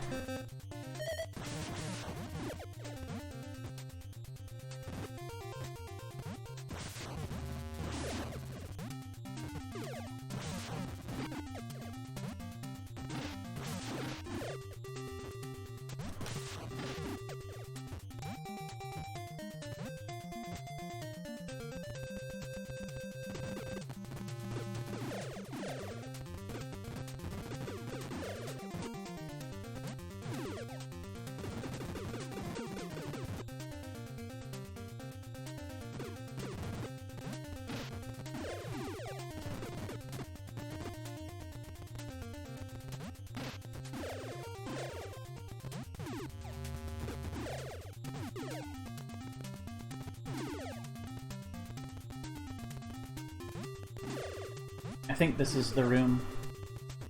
It's gonna be a big wall of breakable blocks over there. I'm going to use them to climb up to reach the top part of the room.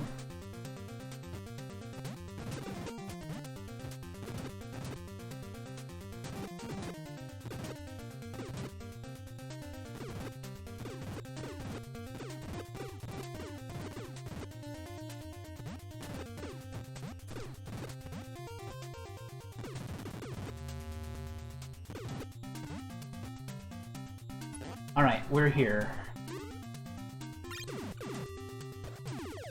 You're here, and now we just need to get through.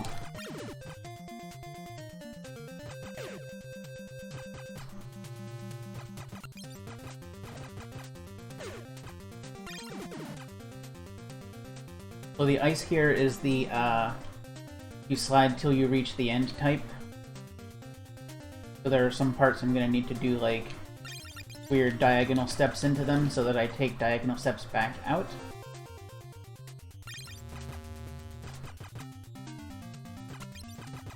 Because there is no fixing your direction once you've started on them.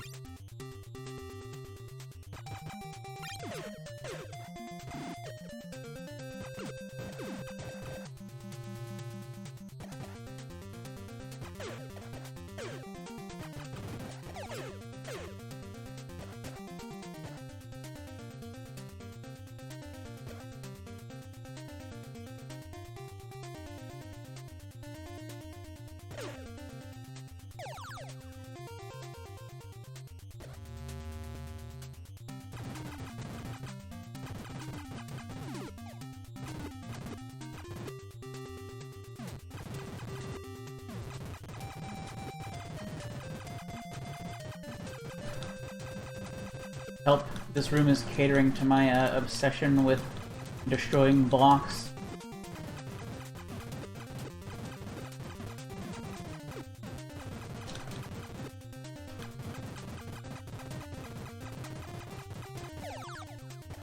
Oh hey, I was rewarded. Now I just have to destroy them even more so.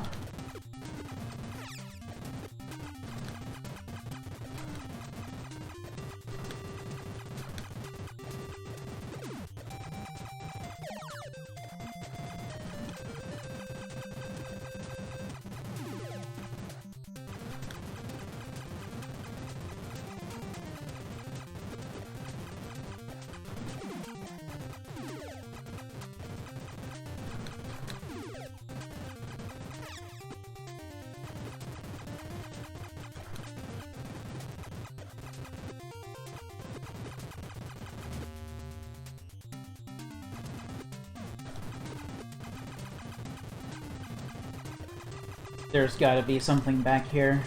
There's no way there's not.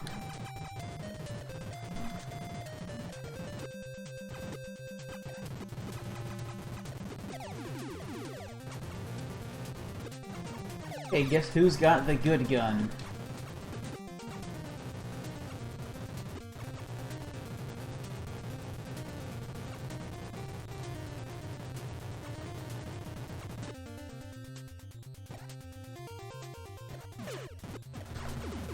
Guess who's lost the good gun?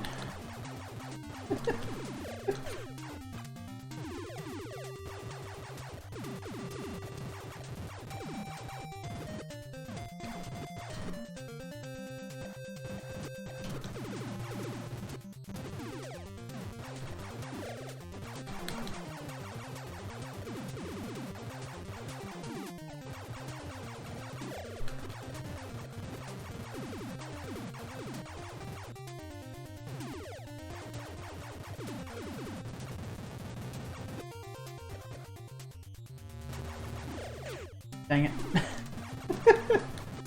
Yeah, I got down to 7, which means I now have the actual Fester gun, because it doesn't pierce walls.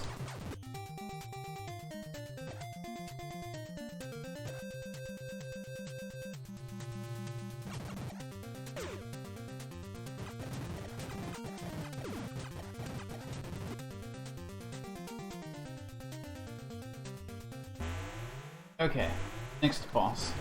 Now that I have completely failed to keep what I wanted to make sure I had. Let's have this thing, except it also shoots stronger things sometimes that I'm not 100% sure how to dependably avoid.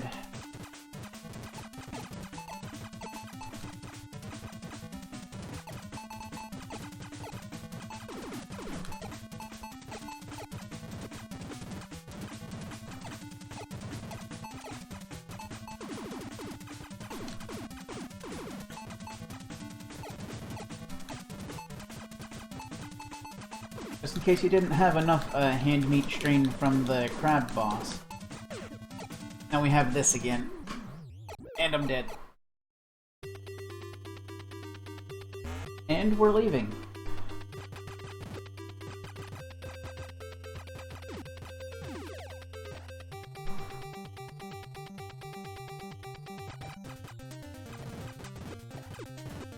Maybe soon. To be honest.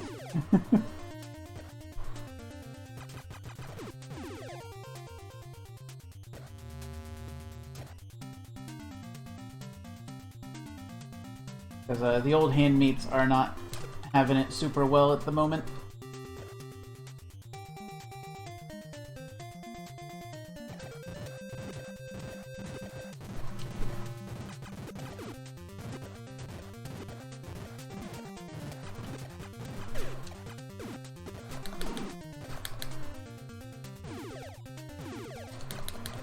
Well, Turbo is 100% allowed in Fester's Quest, because the manual even tells you to.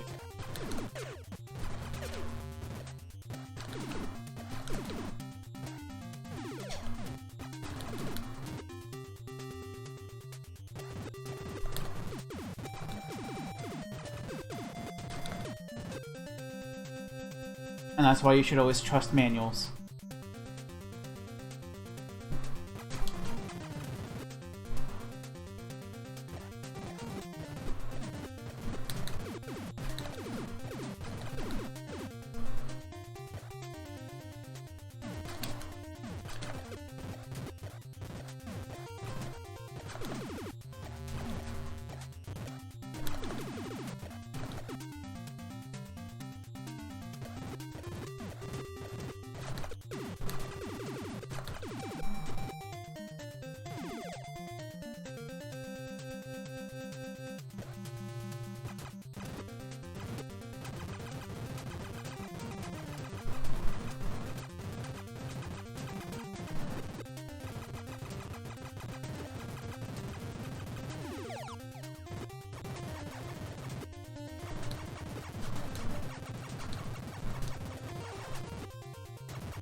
Yeah, give me a minute here. I'm going to set up a couple turbos.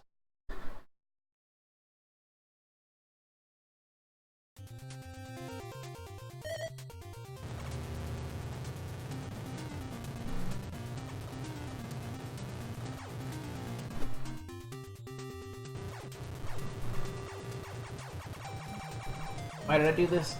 Okay, those are...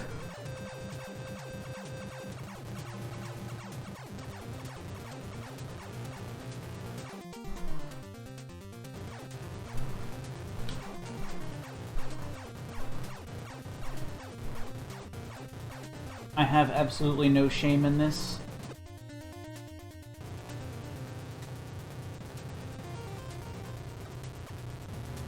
I have no lost pride in having resorted to using turbo.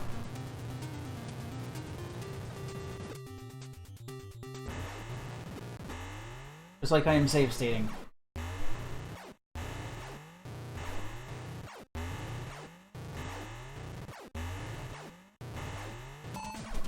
Taste the rainbow, jerk.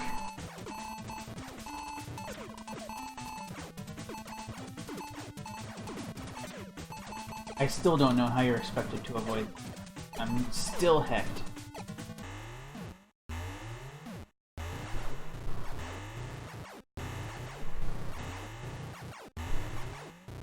I just need to hold the strafe button and hold turbo fire, and then take all the damage.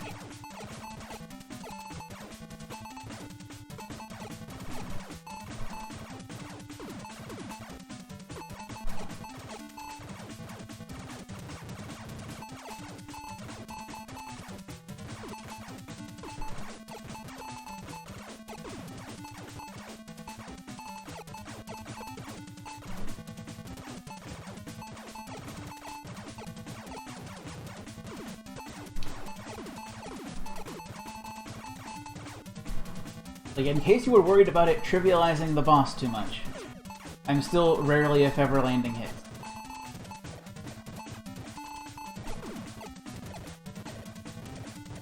Especially now.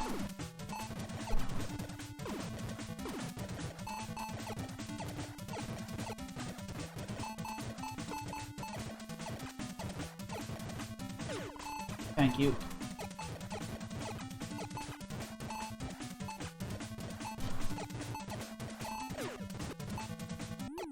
Oh, the lag is a problem.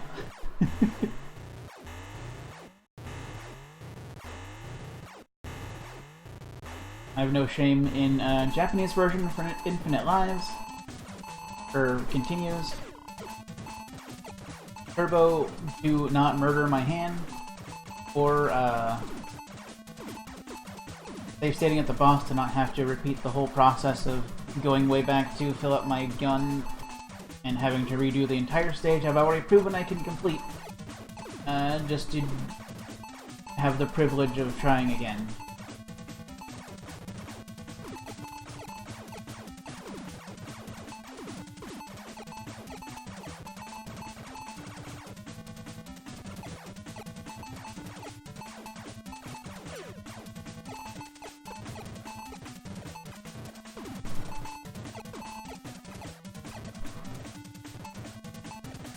This goes on too much longer, I'm going to not have any shame in having used the boss kill glitch.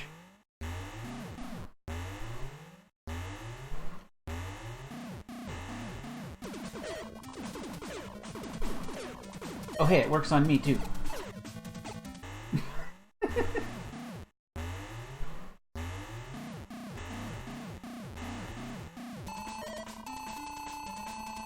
That's not it. Stop.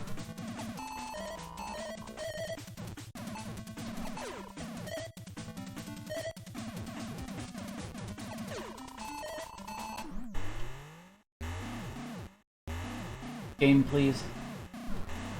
Not asking you for much, just let me glitch kill your boss.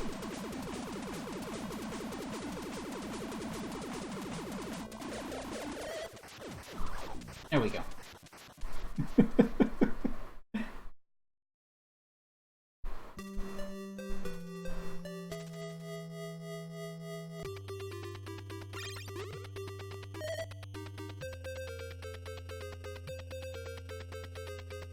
Gonna take a drink of water here.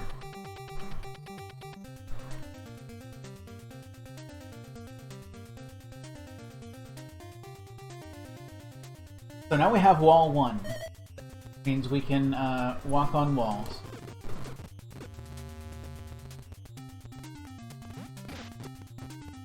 Specifically vertical walls, not ceiling.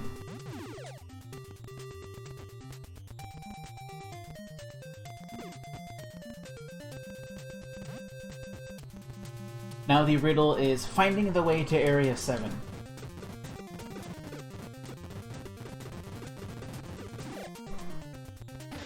Not in Area 6. I'm game overing. Not in Area 5. And it's not in Area 4.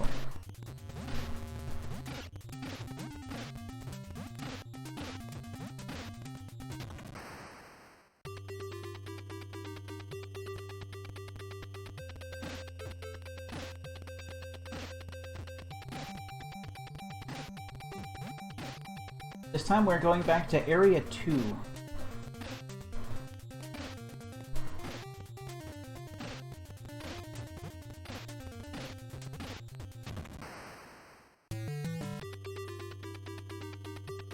Hello!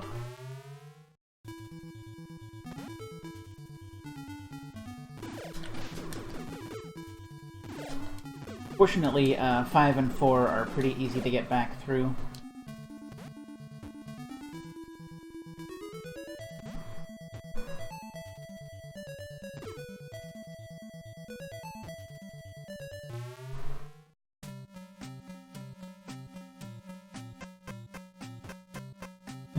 Well, please. That is not what I meant to do. But I'll take it. It's amusing.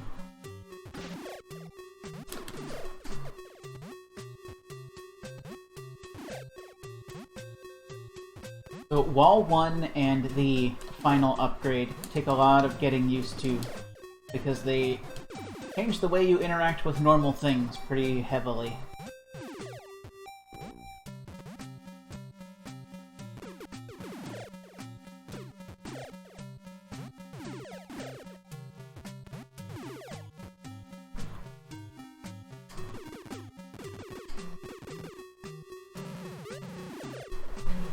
There was any, like, hack that this game would need more than anything else, it's the ability to turn those on or off through the menu.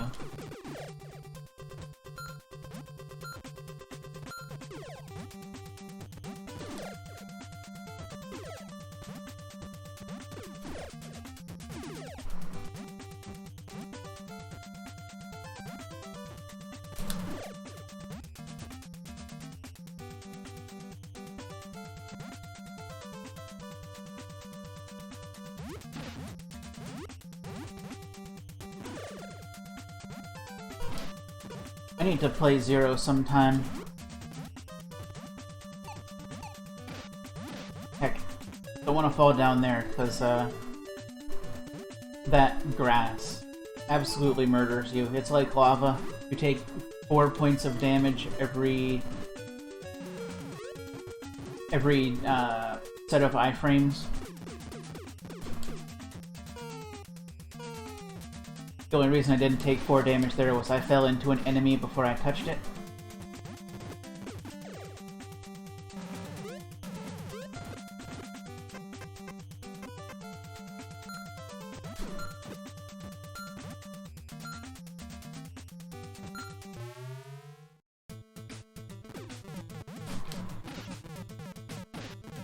Silly me. I went to swimming missile those worms, but I don't have any.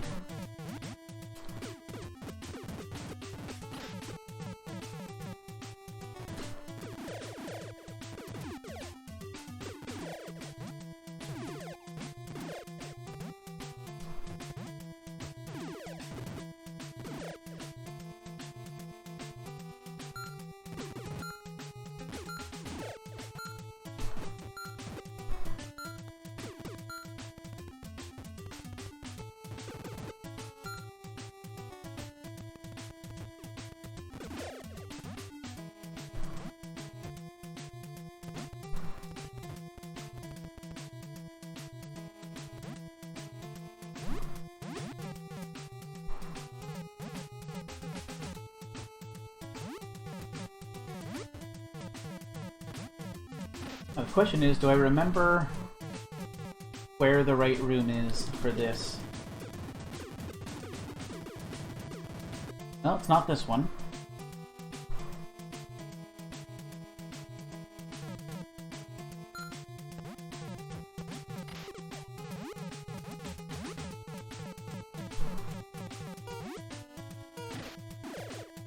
I get the feeling this is too far back already.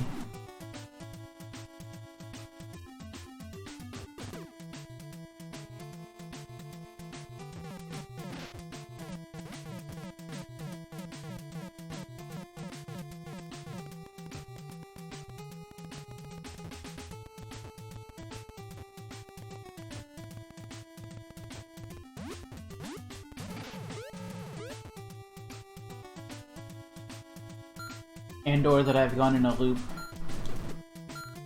Also a potential result of my action.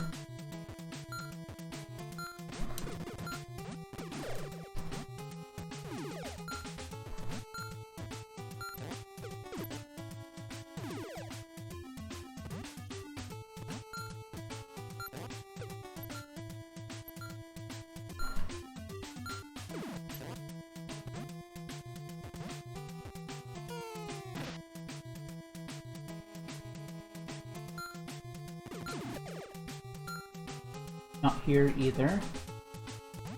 I don't think. Let me check.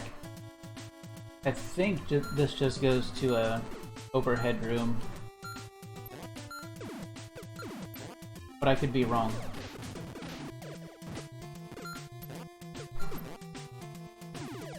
Yeah.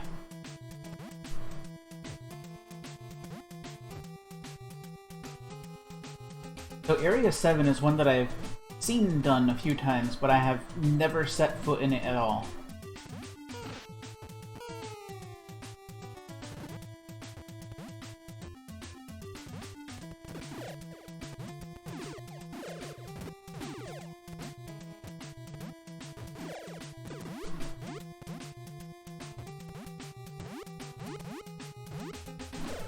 The theme of Area 7 is pretty interesting, I think.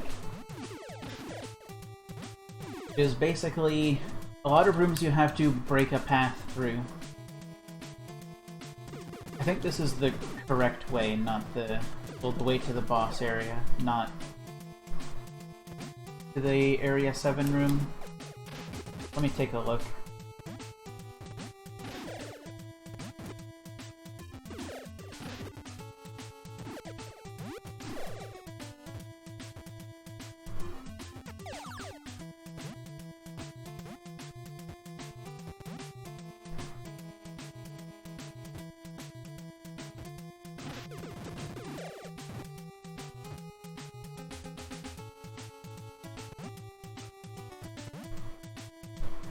Yeah, that's the boss area.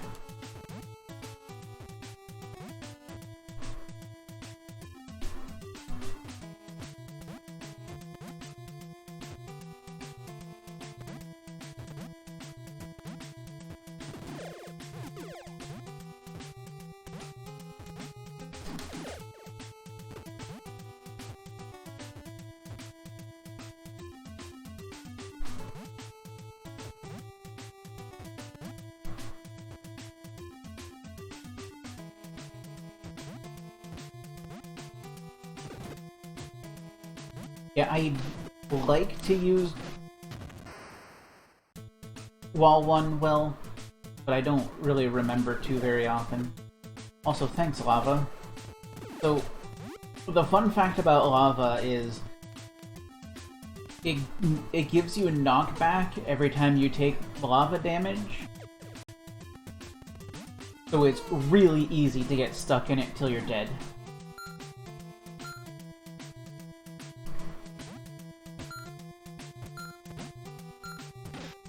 Ow. Ow.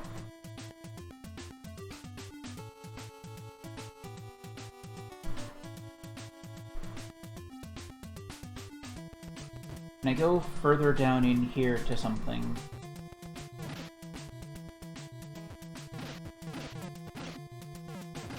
Worms, similarly, can give you micro knockbacks that it's really hard to know which frames you have control in. Ow.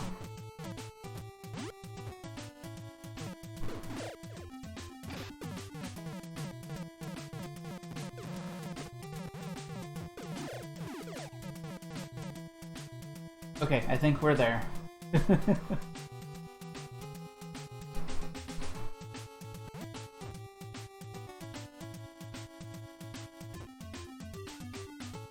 Now we go up the wall.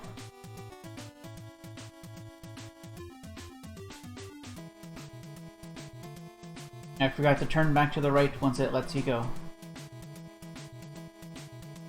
Some hover helps too, which I have, so...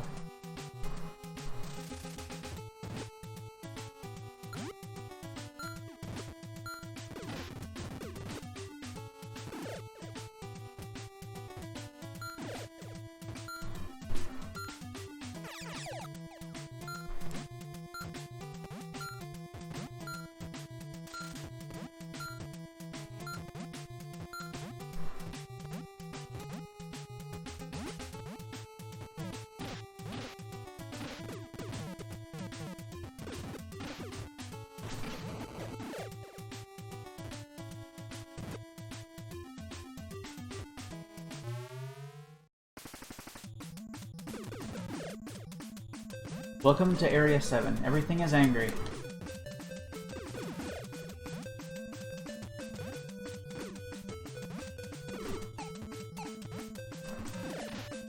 Ow.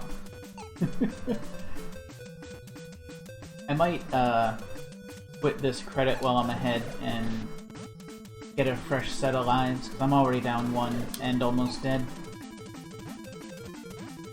before I came in.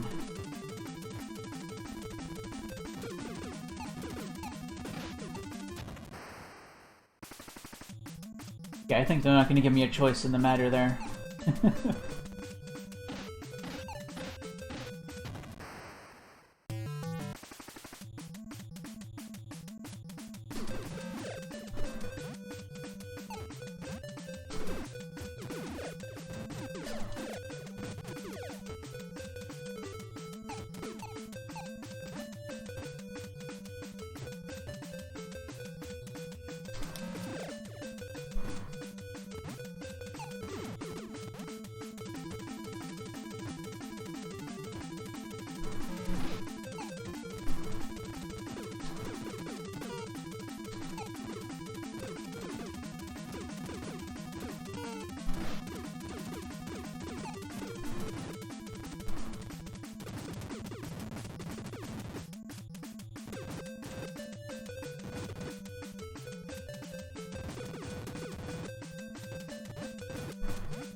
You know what? Give me those.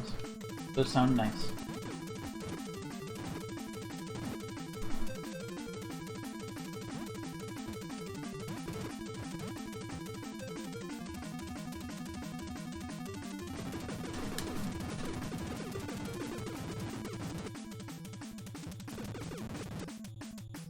This is just a big open room.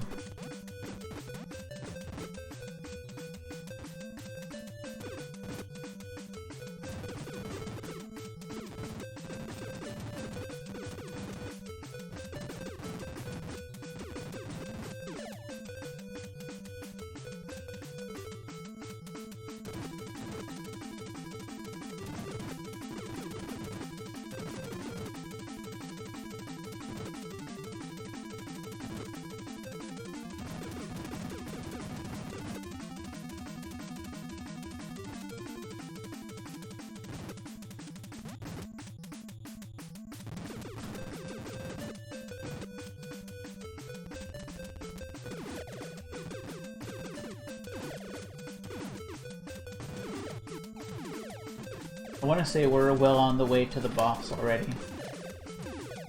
Well, the boss area.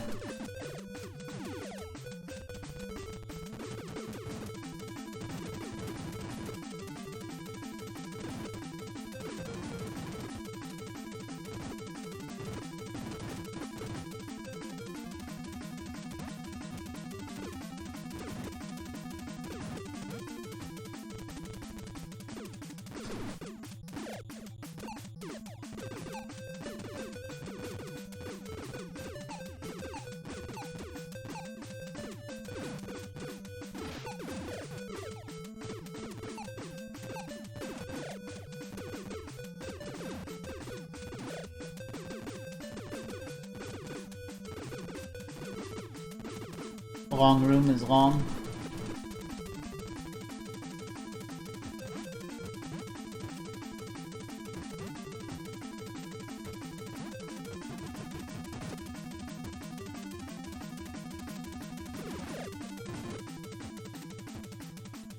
Down or up? Probably up.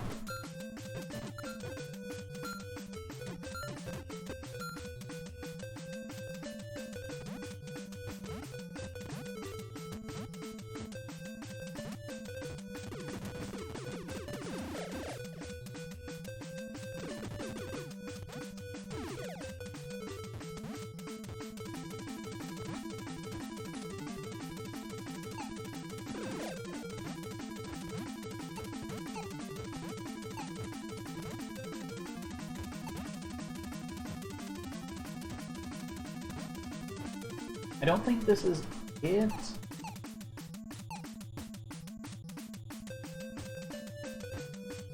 This looks really familiar to the start, and I think they're just messing with me. I hope they're just messing with me.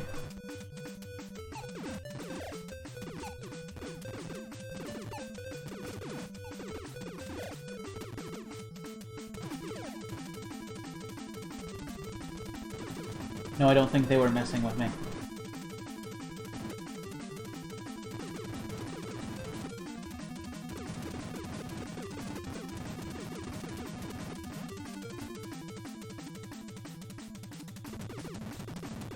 Somehow I looped around. I'm pretty sure I don't go up there.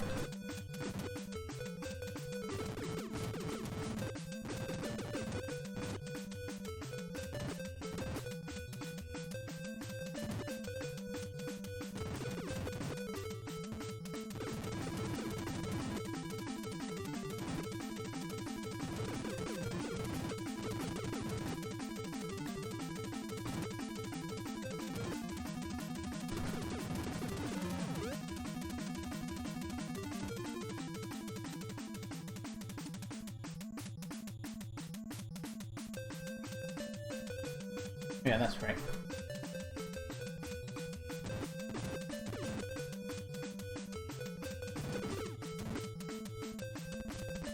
Okay, back to the long room. Once I get through the long room, I'm just gonna have to pick a different way to go, I guess.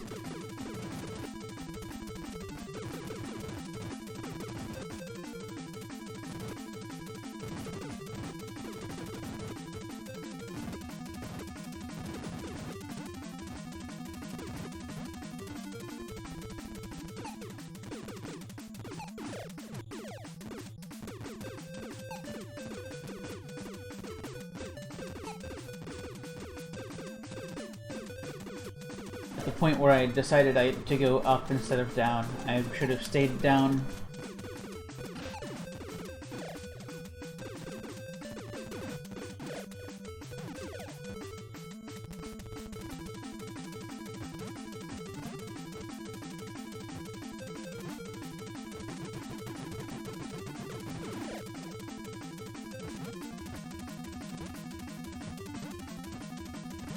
I can't get that.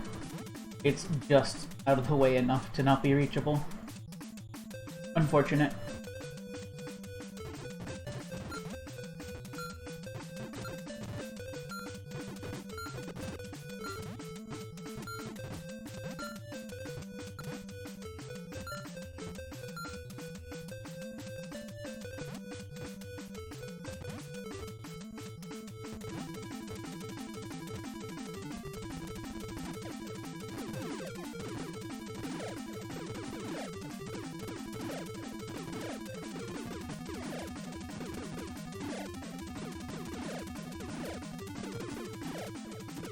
This is the large boys' room. Okay. This is progress shaped.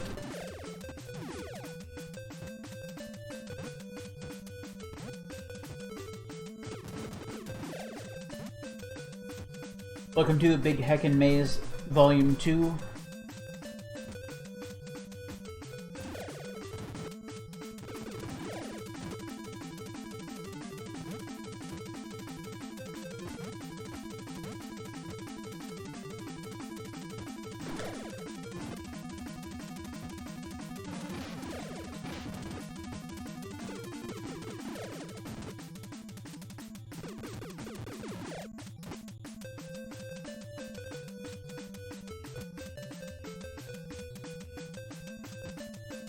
only I had a tiny bit of hover.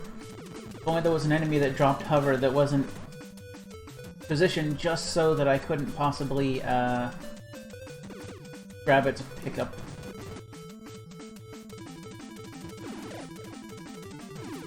Anyway, I think this is the spot.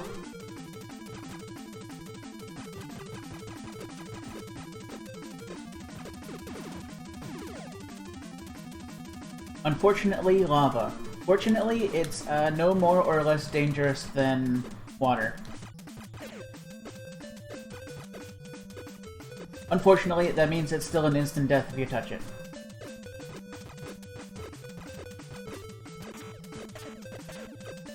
Alright, you need to stop that. I made a simple move to get you unstuck from the corner, and then you just take 3 health off. Not ungrateful. Just entirely ungrateful. I did you a favor.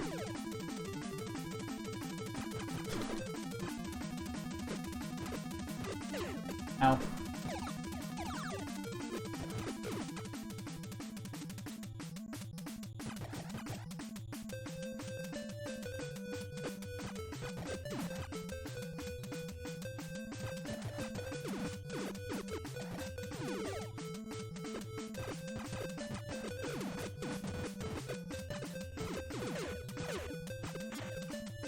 Cut that out.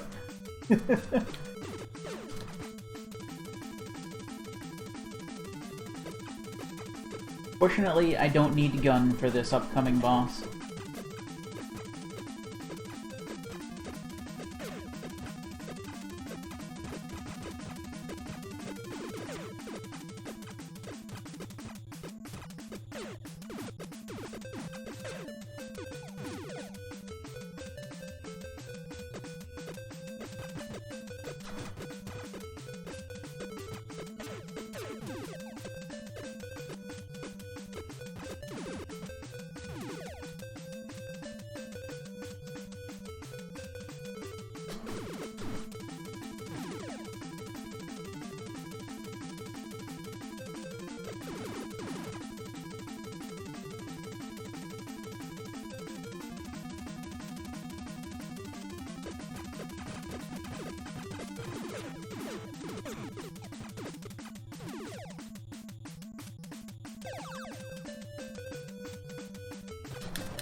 This area is, I think I'm out of this room, but I think it goes from this room straight to the boss.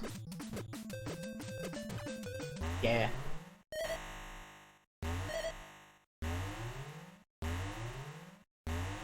Now we get Frog version 2.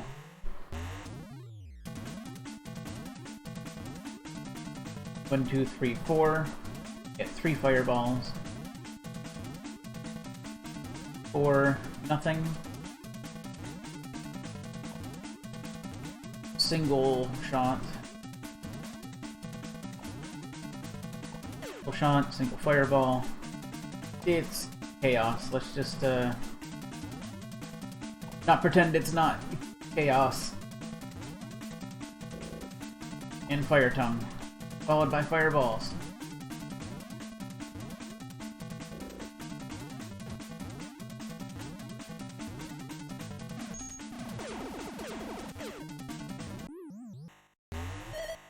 So the other one was a nice, easy, predictable pattern. This one is heck. So I'm just gonna pull down this turbo grenade and I'm just gonna look for whatever tiny opportunities I can to do not nothing.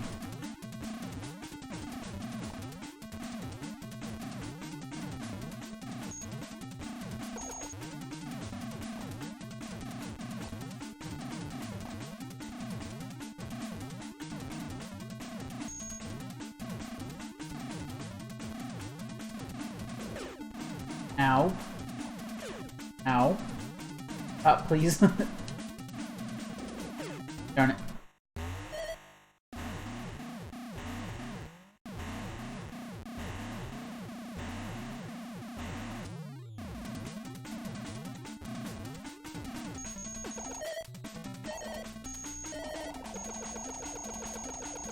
Yeah, I'm just gonna do this, because...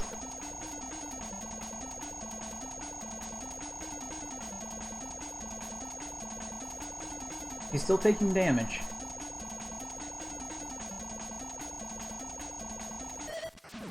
Okay. That is entirely too much,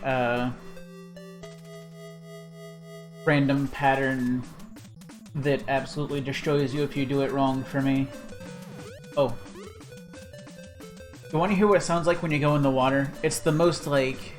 it's the saddest sound you've ever heard.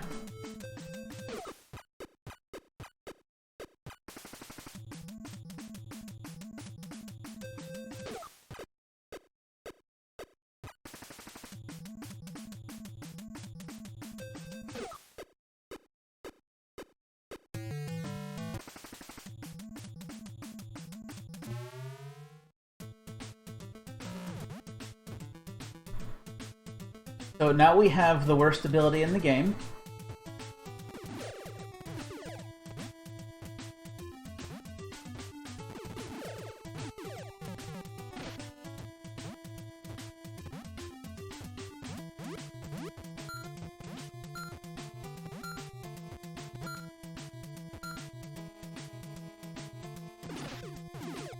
It absolutely destroys any common concept of how you deal with platforms. Because this one lets you walk on walls as well as ceilings. In addition to this, they make it so when you walk up to the edge of a platform, it decides to pull you onto the side of that platform. Like this. That's not necessarily the worst thing in all circumstances, but when you're expecting to just go up to the edge of a platform to, like, jump off of it while being relatively close to the edge, then instead of doing that, you zip onto the side of it and then propel yourself off the side of it nowhere near where you were trying to go and die. Not so good.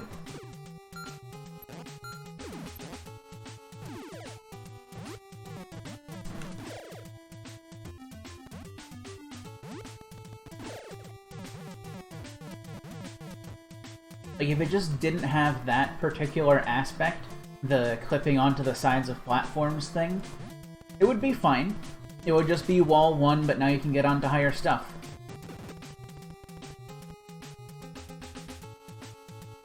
So now we're going back to Area 3.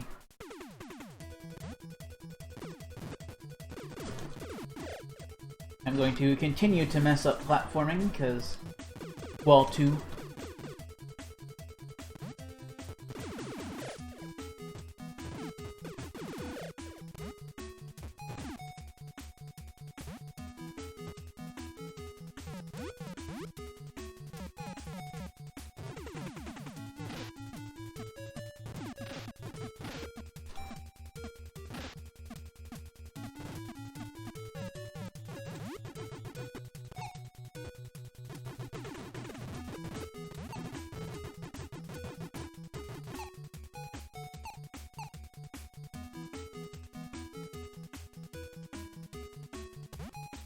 So this is the way to Area 8. The only way to get there is by using Wall 2 from the start of the room and just riding the ceiling all the way through here.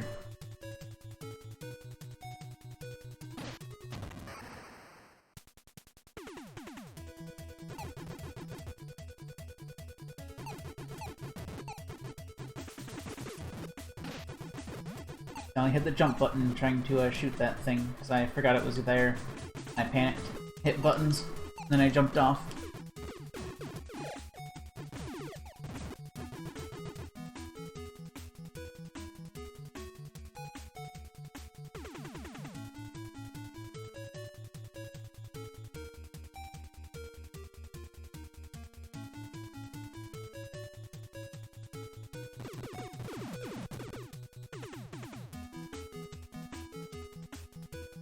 Alright. Now get ready for evil area and evil music and a lot of death. And a lot of worms. They realized that the worms were the worst enemy in the game, and as such, they put them everywhere in here.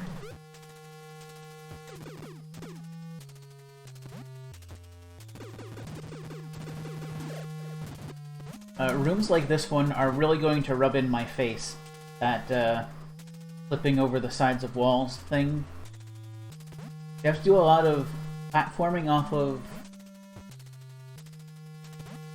like random squares in the middle of nowhere like this. Which is super likely to get you flipping over the side of a platform and jumping off of it into nothing. Or in this case, spikes.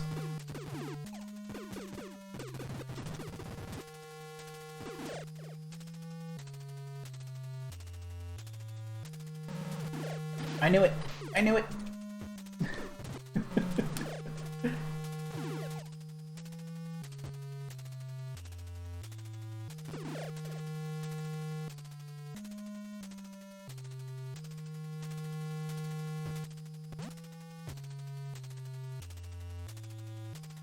So the main thing to do to deal with Wall 2 problems is to stop treating the game like a platformer and start treating it like a strategic game.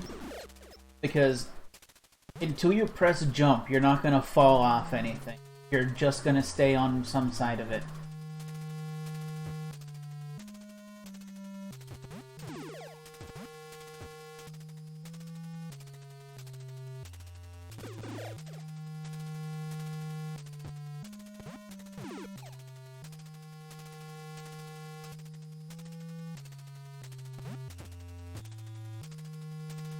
Wish I knew what was below me, but I can just do this.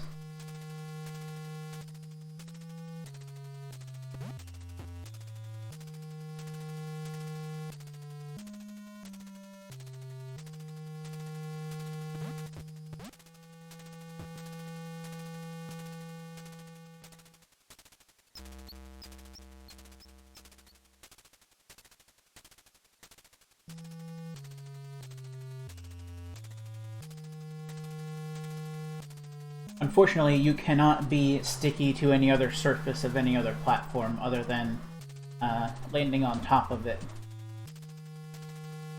So the simple solution to this is to just take the spike hit here.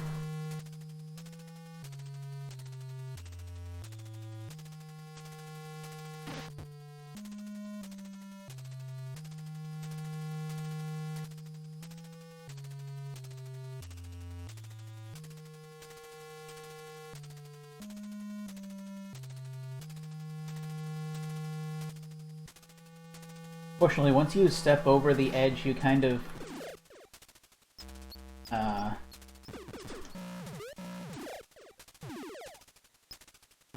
get propelled a short distance, so you can't easily hurt the last safe pixels of either side.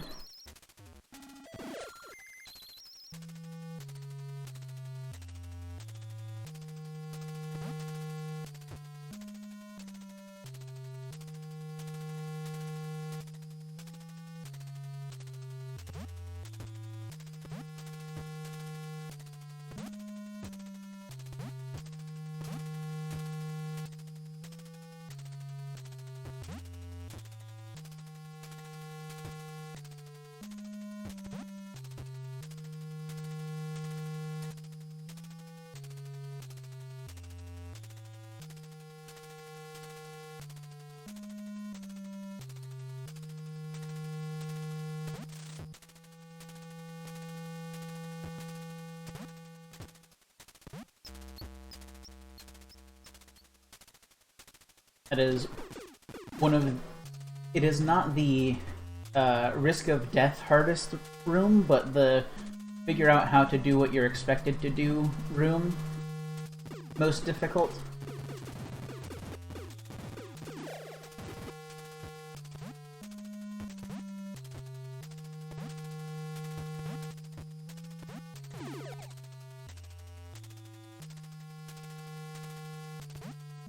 I don't think I need this room. Because I know what the rooms in this area look like fairly well. Thank you. So I know what it looks like when I'm in a room I don't need.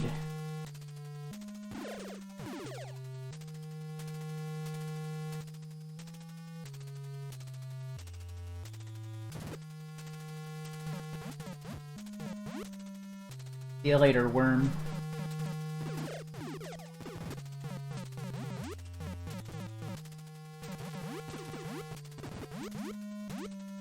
Okay, I didn't need this either.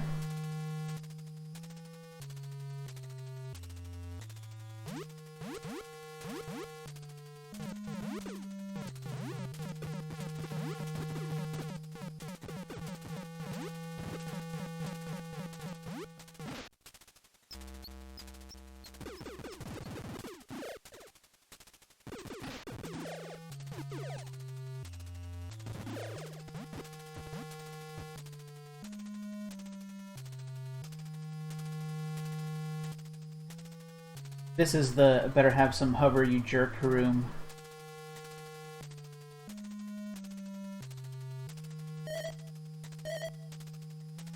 What I'm gonna do is, gonna get some hover. I have one, and I don't feel confident that one is gonna be plenty. However, red worms.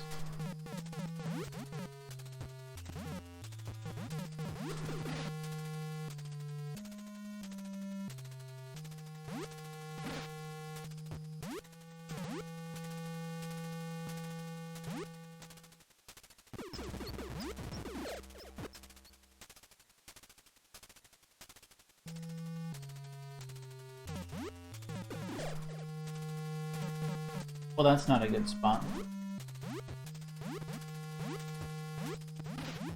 No, platform! Wall 2 basically just ate all of my health.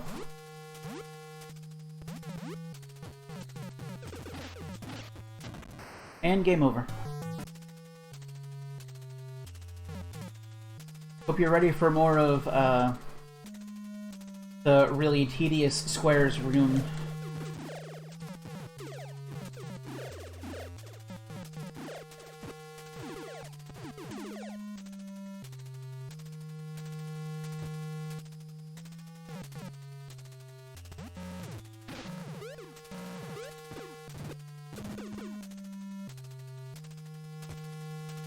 Well, if I remember right, what the speedrun does, it just eats a hit right here because the exit is straight down from here, instead of going all the way up around everything. Let's try it.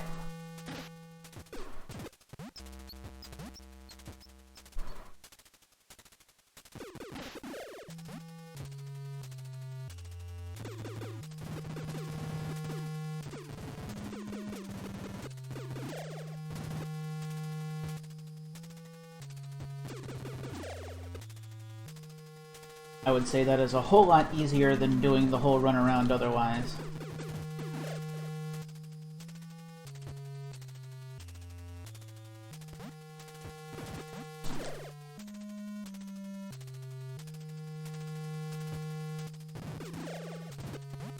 I'm gonna hope 2 hover is plenty for this room.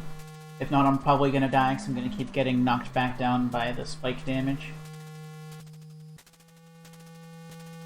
I have to be real careful to jump well before the edge of the platform, or else wall 2 is gonna get me. Okay.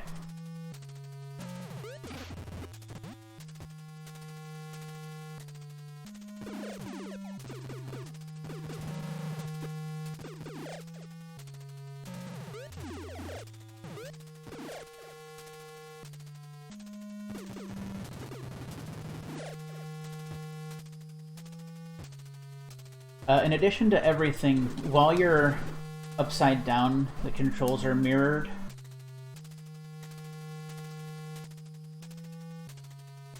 The controls are basically rotated however many directions away from vertical you are.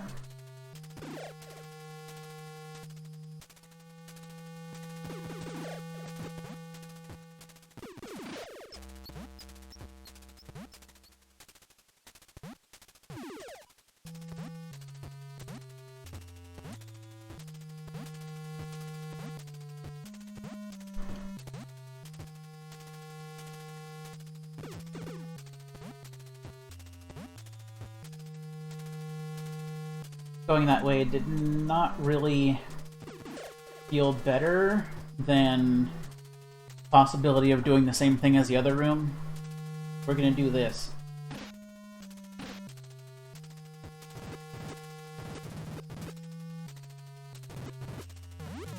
Okay, now this room is heck. Room is absolute heck. It hates you, it wants you dead. And I don't like it.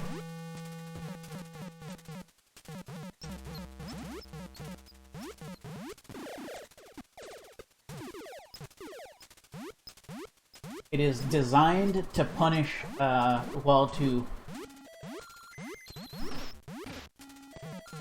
Tried jumping there, but instead I just walled to straight into those spikes again.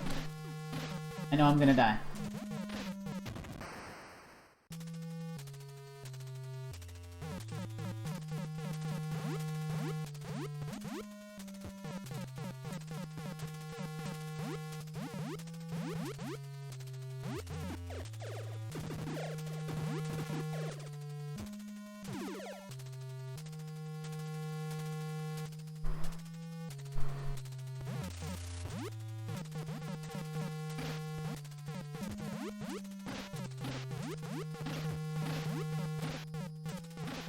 I'm just gonna keep going.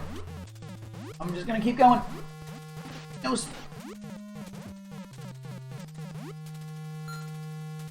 We got through that room. That's what's important.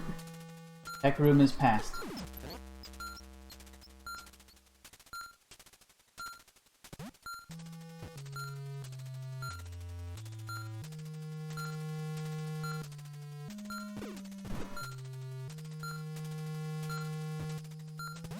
Well, that was close. I'm trying to maneuver myself very carefully to be able to shoot this. There we go. And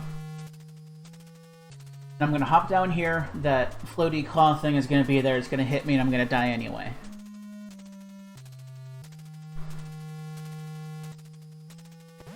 So let's take the wall. Oh heck. Oh beans.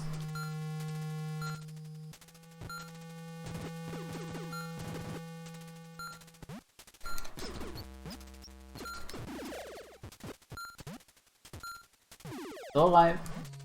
Good.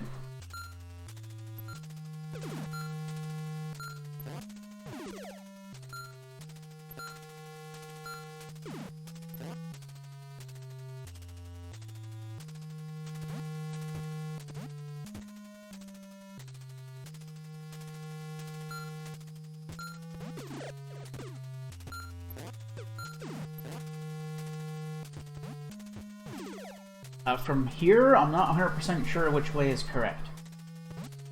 I'm going to look at rooms and see if one looks familiar. Well, that looks familiar. Okay, this is the way.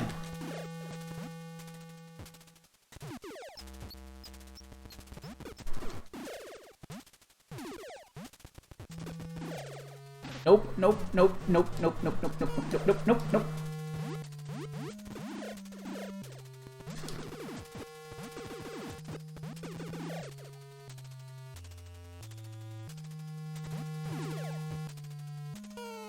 Nope. Do not skull me, friend.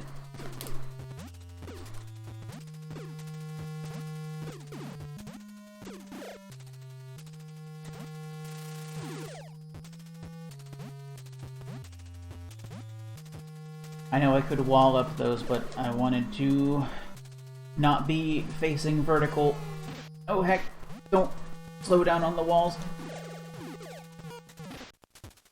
Crap, crap, crap.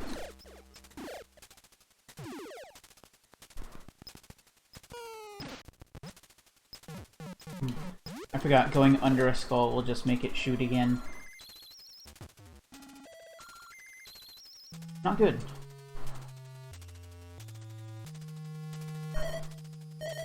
I have no power still. But I seem to have recentered the camera in a way that makes it not active, so I'm gonna take that.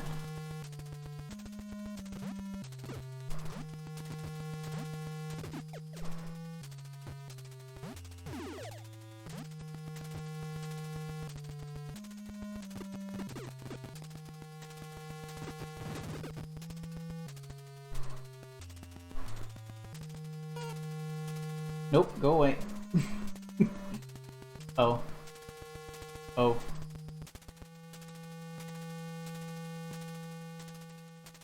Alright, now I have to ask myself, are they gonna put spikes below me? I don't think so. Oh, beans, don't...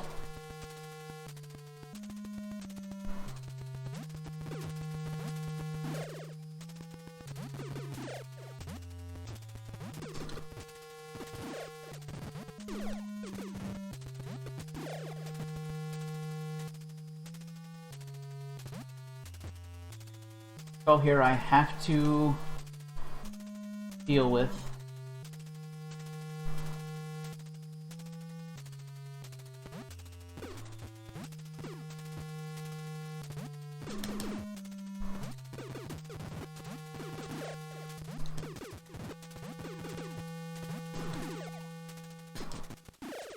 Whoop!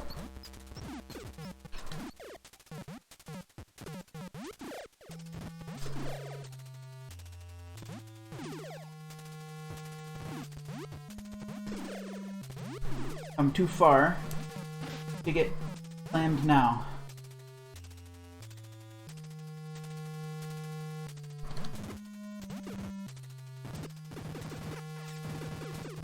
Oh, now you give me homing. I mean, I'm not going to complain. Homing is good, but... it's a little late, don't you think?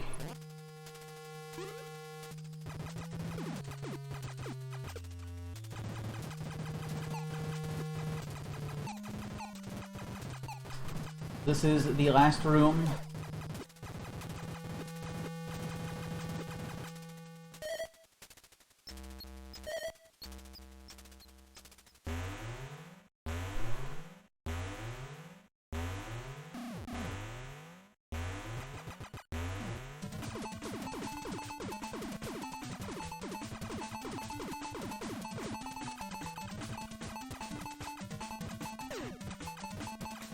Meatballs.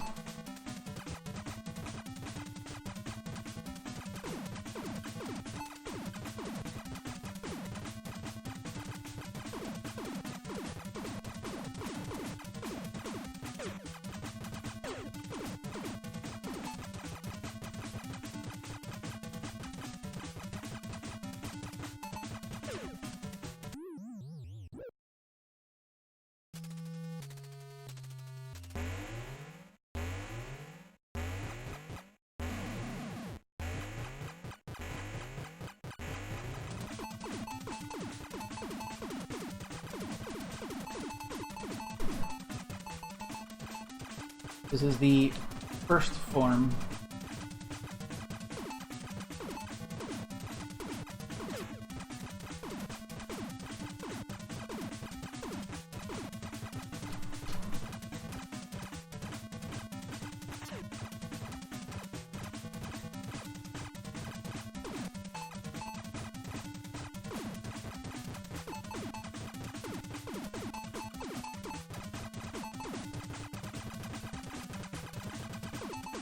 Meatballs are out of control.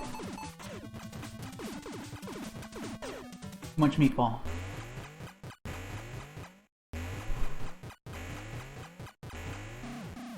Let's see if I can grenade you out.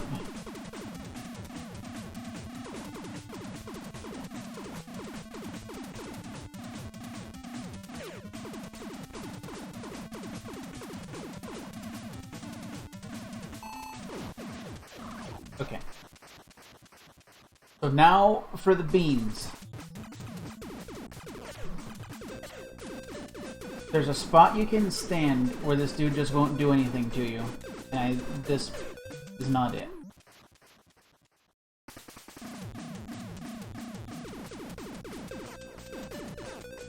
I got it. Maybe? He sticks to it?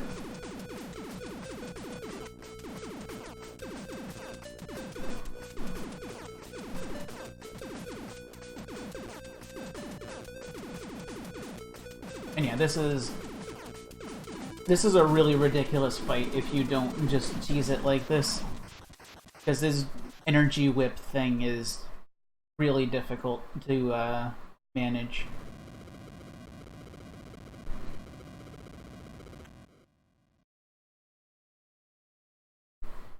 It comes out way faster than you can move or react.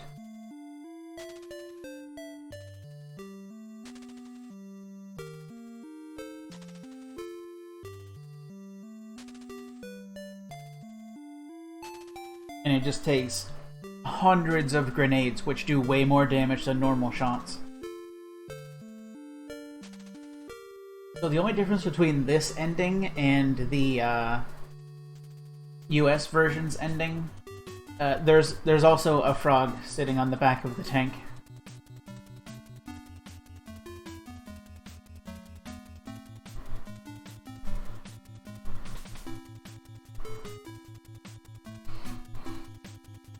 Alright, so that was the first of my little set of games I'm gonna go through here. I don't think I'm going to actually beat all of them, but I'm going to beat all the ones that I know how to beat or have any faith in being able to get through. I'm not done tonight. I have something a little faster, shorter, and more hands-off to try.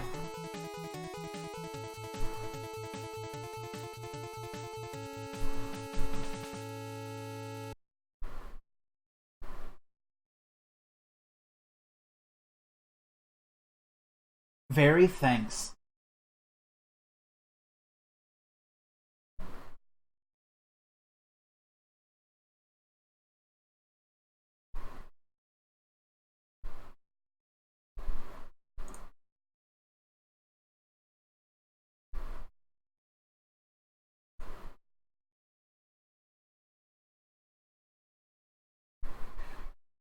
Overall, a very good game until you get Wall 2, which just makes the end game a lot more difficult than it needs to be. It was trying to be helpful, but it wasn't helpful.